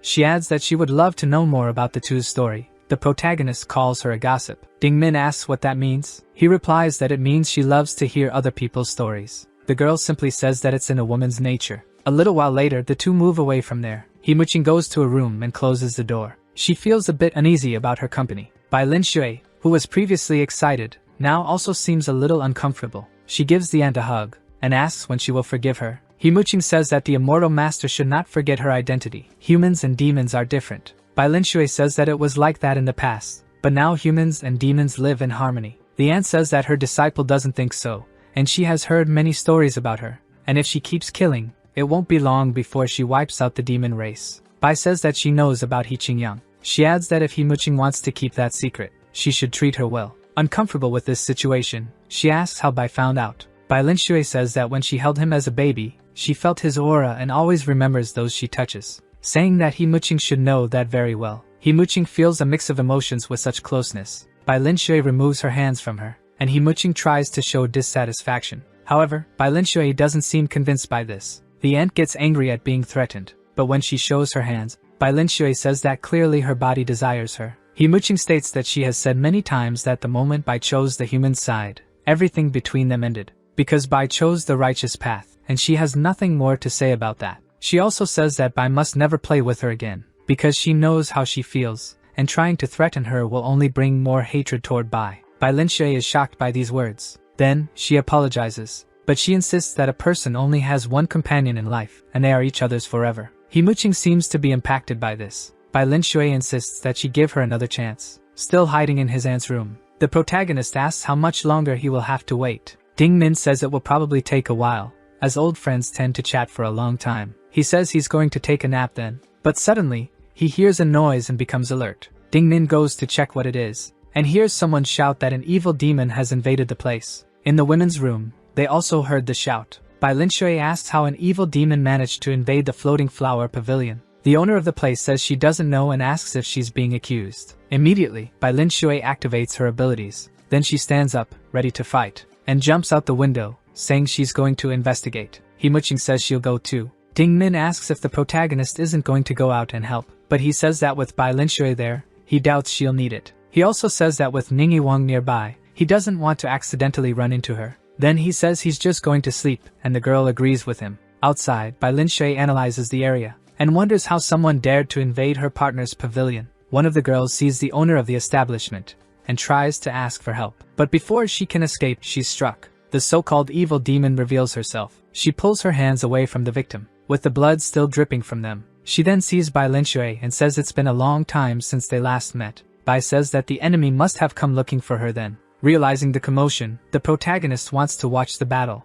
as he believes he can learn some cool skills. Ding Min asks what he's thinking. He responds that watching a high-level battle could be enlightening. Outside, the demon says that people from the celestial realm are hard to hunt, and she's been waiting forever for Bai to come out. She asks how Bai feels seeing an old enemy, but Bai has nothing to say. The demon also asks about the disciple with the spiritual jade body. Upon hearing this, Bai wastes no time. She goes on the attack, but the enemy manages to dodge. The demon appears behind Himuching. She then grabs the woman's neck, and tells Bai that if she attacks, she'll kill Himuching. The protagonist sees his aunt in trouble and becomes worried. He realizes who the evil demon causing the chaos is and sees that the demon can even dodge Bai Lin Shui's attack. Himuching smiles sarcastically. Then she surprises the demon, because she manages to escape the trap, and, like smoke, moves to Bai's side. Himuching is not a defenseless woman. Feeling threatened, she challenges the demon to a fight. Bai Lin Shui also asserts herself, as now she's no longer fighting alone. After Himuching calls the demon to fight, Bai Lin Shui joins her. Then the protagonist and activates one of her abilities, transforming into a wolf. With the transformation complete, she's ready to fight. The demon asks if they thought she'd be stupid enough to fight both of them alone. Then she calls her people. After that, several demons under her command, who were in disguise, emerge and join her in the battle. Bai Lin Shui realizes they had disguised themselves as clients but says it doesn't matter how many there are, as she guarantees the outcome will be the same. Wang, who was far away, notices smoke coming from the establishment and realizes something bad is happening. She quickly heads to the scene. Bai Linshui slices through the enemies with her sword, while Muqing tears them apart with her wolf claws. The two are formidable in combat. From a distance, Ding Min observes and comments that the ant is very impressive. She tells the young master to grow strong like that too, because if he does, she'll grow stronger as well. For his part, the protagonist concludes that this is how a master fights, quick and decisive. He just felt the thrill of being a cultivator. He decides that he will definitely become stronger. Ding Min notices someone approaching and calls the young master's attention. Wang approaches the battle. The protagonist is surprised by this. She arrives, already calling the demon clan evil. Her fierceness gives her the focus she needs. As she approaches, she calls for her master and says she will help her. The master says she rarely gets chances to rest and asks why she bothers with this fight. Wang simply says that the evil clan is courting death and charges toward the enemies. Her master doesn't fall behind and slices through some of them with her sword. The leader of the demons panics, seeing that she's losing. Wang has already entered the battle, smashing some of them. The demon sweats nervously, watching them fight, trembling for her future. And Muqing, in her wolf form, tears apart the enemies in her path. With that, the demoness finds herself with a sword at her neck. Bai Linshui points the sword and asks if the Nameless One sent the demoness after her to kill her. The demoness loses strength in her legs and falls. She says that Bai Linshui is not worthy of speaking about the malignant sovereign. She also says she won't talk, even if threatened with the sword. Bai Linshui insists that she talk if she doesn't want to die. But the demoness says that whether she talks or not, her enemy will kill her. With that, she uses one of her spells and cuts off her own head. The severed head rolls to Wang's feet. With her last breath, she says that the destruction of the celestial realm is just a matter of time, and they should wait for it. Wang, with her sword, stabs the head and tells her to stop talking nonsense. Wang's sword is covered in enemy blood. The protagonist sees this and says it's brutal. In the game, the death of his NPC is quite similar to this, if not worse. He also says that he doesn't have much time and needs to leave the celestial realm soon. She will return and take on a new mission. Wang, with her sword, shakes the weapon to clean the blood off. She asks if her master was their target. Her master responds that she was. The protagonist's ant returns to her human form. She wonders how the evil demons invaded her market. Since there's a special restriction at the entrance, they shouldn't have been able to enter. Muqing kicks a body to make sure it's dead. Then, Bai Linshui says she just wanted to take her for a walk, but didn't think this would happen. She tells her disciple that they will return to the celestial realm and report this to the sect leader. Bai Linshui tells Muqing that she's leaving, and it will be a while before they see each other again. Muqing asks why she's telling her that, and says she can leave without a problem. Bai Linshui looks a bit upset. She then bids farewell and leaves with her disciple. Before leaving, Wang has the feeling she's being watched. She looks up to check, but seeing nothing, she leaves. Ding Min notices that the girl almost saw them. The protagonist says that even though she has sharp instincts, they were far enough away, and surely they weren't seen. The ant appears and says that they've already left, so they don't need to hide anymore. The protagonist says that he did his last missions with Wang, and if she found out that he had been at the floating flower pavilion, he would face a terrible death. Afterward, his aunt calls her girls and tells them to remove all the bodies and burn them. After that, she calls him and tells him to close the door when he enters. The aunt says that Bai Linshui already knows his identity. The protagonist is shocked by this news. She says that when the protagonist was a baby, Bai held him,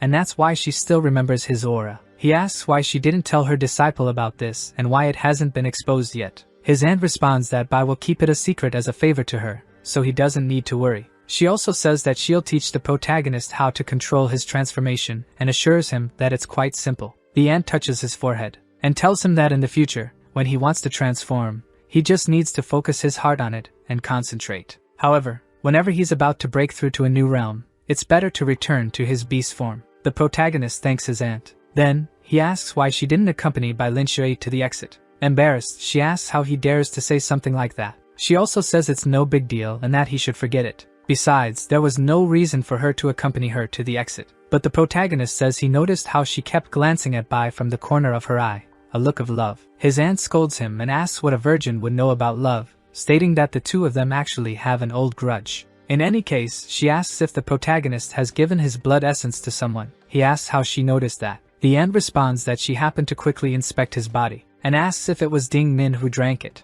She also asks if Wang took advantage. Surprised, he asks how she figured it out. Then, the aunt touches Ding Min's arm. With that, a mark is revealed, a kind of wolf blood tattoo. She states that anyone who drinks from his essence will be marked. She also says that if it was just a little, it would be fine, but he should have noticed that he is getting weaker, and a damaged foundation won't recover. Lastly, she says that even though his blood has healing properties, he shouldn't be so careless. If he continues, it will not only destroy his foundation but could even lead to his death. The protagonist says that Ding Min is his healing animal, and he must take good care of her. And Ningyi Wang helped him a lot, so it's okay to share some blood with her, but he assures her that he will remember what his aunt said. Ding Min says that if the mark appears, he could be exposed to Ningyi Wang, and he agrees that's true. His aunt sarcastically asks if he's worried now, but she reassures him about it, because she says that if it's just a little, the mark won't appear, but otherwise, the mark will show up on her arm when she's nearby. However, she believes her nephew wouldn't be careless enough to do something that would lead to his own death. He thinks that coming there was the right choice and says that he doesn't want to die. He only gave the girl his blood in an emergency situation. Ding Min doesn't like being hugged in front of his aunt, saying it's embarrassing, but the protagonist doesn't care. The aunt says that once he finishes his missions, he should leave the celestial realm immediately, because the demons are rising again, and the demon lord's location is unknown. He must be planning something. She also says that after the last war between demons and humans, the demon clan got caught in the crossfire between both sides, and the protagonist's father doesn't want to get involved again or be used as a pawn by either side. The protagonist says he'll be able to leave soon. The aunt says that regarding the blood essence, he must keep it a secret from everyone. She asserts that if they find out, he will be used as a blood bag. Ding Min is startled by this. The aunt asks what the protagonist is thinking. He says he has a feeling that someone already knows about his identity. But he asks if that were the case, wouldn't it be easier to expose him and then extract his blood essence? Apparently, the aunt agrees with his reasoning and asks her nephew to explain in more detail. He says that Qinshin is the top disciple of Luxie Peak and convinced the disciple to try to seduce him. Because of this, he believes Qin already knows about his blood. So, he asked Ding Min to monitor Qin's movements and found out that he secretly entered the sect leader's residence. Shortly before that, they felt a demonic aura in the celestial realm. The protagonist shows a treasure of the demon lord, the immortal glow artifact, and he thinks it can't be clearer than that for his aunt not to be suspicious. His aunt asks if he thinks the demonic aura he felt was from the demon lord. Besides thinking that this is connected to the sect leader or maybe to Qinshin, he confirms that yes, that's his guess. The aunt asks if he has told anyone else about this. The protagonist says no. Besides, he is an outer disciple, so everyone would be suspicious if he said something like that. And on top of that, he has no solid proof to back up the story. Himuching says he's right to be cautious, and says that for now, he shouldn't tell anyone, just focus on the remaining missions to leave the celestial realm as soon as possible. She also says that as for the rest, she will investigate it herself. Back at Li Jin's house, he returns to the room where he was supposed to be sleeping, and grabs the puppet he left on the bed. The protagonist notices that the room is just as it was when he left, meaning no one entered while he was away. So, he jumps onto the bed, since he's very tired from everything, and says that he will finally be able to sleep a little. However, as soon as he closes his eyes, someone calls from outside. Li Jin knocks on the door and asks if he's already awake. Frustrated by not being able to sleep, he says he's almost up. The girl says that Qin Lianqin, from the Beast Tamer clan, is there, and she told her that he was there too, so Qin wants to see him. When the protagonist hears Qin Lianqin's name, a memory immediately comes to mind. The last time he saw her, he gets up and stretches, saying he's on his way to meet her. Then Li Jin says they can also grab breakfast. After walking a bit, they arrive at the room where Qin Lianqin is. The protagonist approaches and greets the girl. Casually, he asks if she came to get a weapon. She says yes and that she wants to improve her whip, and she ran away from home again to avoid getting married. Li Jin is surprised by this, as the girl said it so naturally. Qin Lianqin says that after returning home the last time, she agreed to meet her future fiancé. But after meeting him, she came to a decision and then ran away from home, or else she would have nightmares about it every night. The protagonist says that as far as he knows, the Beast clan has excellent tracking abilities, and her parents know her well, so it will be easy to find her. He tries to convince the girl to talk to her family, but Li Jin says that if she doesn't love him, she shouldn't marry him and should fight for her freedom until the end.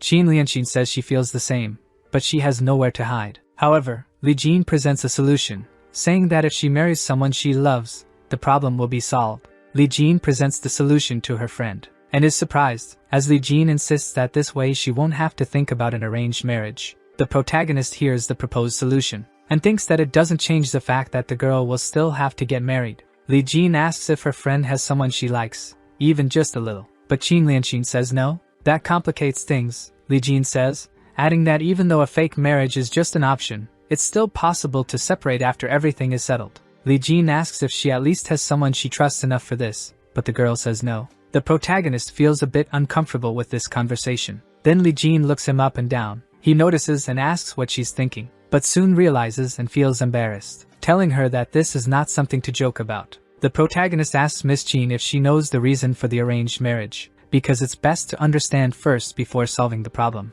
Qin Lianxin sighs a little, and says that it's a long story. She explains that the Beast Tamer clan has many branches that originally operated independently, but recently, a new clan emerged and began absorbing the other clans. The Beast Tamer clan submitted to them, and those who refused were completely destroyed. To resist them, many Beast Tamer clans started forming various alliances, and Qin Lianxin's family was chosen for a marriage agreement with the Yin family. But Yin Wuchang is someone who constantly uses drugs and engages in dangerous activities. She doubts he will survive for long. She sent Lingdang to gather information from other spiritual beasts. Through that, she discovered Yin Wuchang's true nature. He sleeps with brothel women every day and may well have contracted a disease. Li Jin asks how the girl's parents can force her to marry someone like that, as if they're pushing her into a pit of fire. But Qin Lianxin says her parents are also afraid, and they were left with few options. The protagonist says that no matter how desperate they are, sacrificing their daughter's happiness should never be the price for an alliance. He apologizes for the harsh words but states that an arranged marriage will only keep peace temporarily, and if Yin Wuchang marries her, not even the alliance will prevent them from becoming enemies. Li Jin agrees with his words. Qin asks Miss Li Jin if one day her family had to sacrifice her to save themselves, what would she do? Li Jin is stunned by the question. She tries to respond aggressively, but on second thought, she doesn't have an exact answer. She doesn't know what she would do, but thinks she would end up doing the same as Miss Jin. The protagonist suggests they think of a solution instead of convincing themselves of what is right or wrong. He says that if Jin feels oppressed, she should fight back, because beyond not giving the enemy time to grow, it's possible to find a way to crush them. The girl is worried about the future, stating that the enemy clan has already grown and become very powerful. The protagonist asks, if the entire Beast Tamer clan is facing a crisis, why don't they unite to fight against it? This leads him to have some intrusive thoughts. He sits down and begins to laugh. Li Jin asks the reason for his laughter. He replies that he realized how naive he was, telling them to unite and fight against an external threat. He adds that, from the description of Qin's family, he can understand the situation. Each family in the Beast Tamer clan is secretly competing with one another and will never unite. So, a union is impossible. At this point, each family is weighing the pros and cons. Qin Lianxin says that even though they're all part of the Beast Tamer clan, each family operates like a separate sect, and each one wants the others to fail. To rise higher, even in the face of a common enemy, they only think of power. Alliances are formed to sell out battles, not to survive. The protagonist says that most of them are probably looking to profit from the chaos, waiting for others to weaken so they can reap the benefits. Since that's the case, he says that Miss Jin's parents need to understand that the arranged marriage won't save her family. The girl says she wouldn't be able to convince them with just words, but the protagonist assures her that he will. He thinks that even though he doesn't know exactly how to proceed, he already knows the outcome. The Beast Tamer clan will be completely eliminated, and the mastermind behind it all is the Demon Lord's left hand, Sishuin. They continue talking in the room, until one of the servants appears and says that some members of the Beast Tamer clan are at the door asking to enter. They said they are members of the Qin family. Qin Lianxin didn't expect them to arrive so quickly. Li Jin says that if she doesn't want to see them, she will ask them to leave, but Miss Qin says it's fine, and she can't hide in her friend's house forever, so she wants to let them in and hear what they have to say. With that, Li Jin asks them to come in. Some time later, in the reception room, Qin Shuang introduces himself as Lianxin's cousin. He says he is under orders from their family leader to bring his cousin home. Li Jin receives him and tells him to sit. She also says that her parents are forging a sword, which is why they didn't receive him, and she hopes he understands. He says that his family has a long-standing relationship with Li Jin's family, and he knows her parents are busy and doesn't want to disturb them. When Qin Shuang looks at the protagonist, he notices that he is extraordinary and asks who he is. Li Jin says that he is her fellow disciple, and his name is He Qingyang. Qin Shuang says it's a pleasure to meet him. The protagonist returns the courtesy and says the pleasure is his. Then, Qin Shuang says that his cousin has caused enough trouble and that it's time for her to return home. Lianxin says that she sees him not only as a cousin but as a brother, and asks how he can force her to return, especially to marry a monster. Qin Shuang says that the Yin family has promised to properly educate the groom, and once she marries him, she will be the main wife and won't do anything that will disappoint her. Lianxin asks if he would let his own sister marry Yin Wuchang. He responds that yes, he would, and that he would even sacrifice himself for his family. Lianqin is surprised by this answer. The protagonist intervenes and asks if the arranged marriage is the only option. Qin Shuang says there's no other choice but to form an alliance with them due to the current crisis of the Beast Tamer clan. The protagonist then asks if the Yin family isn't weaker than the Qin family. Qin Shuang confirms that they are. So the protagonist makes an analogy, saying that normally one would think that 1 + 1 = 2, but often the result is less than 2. He adds that the Yin family barely counts as one, and if they combine forces, the alliance won't actually make them stronger. It would only add more burden to carry. Qin Shuang seems to agree with this internally. The protagonist asks if Miss Qin gets married and the Yin family gets into trouble, will the Qin family rescue them?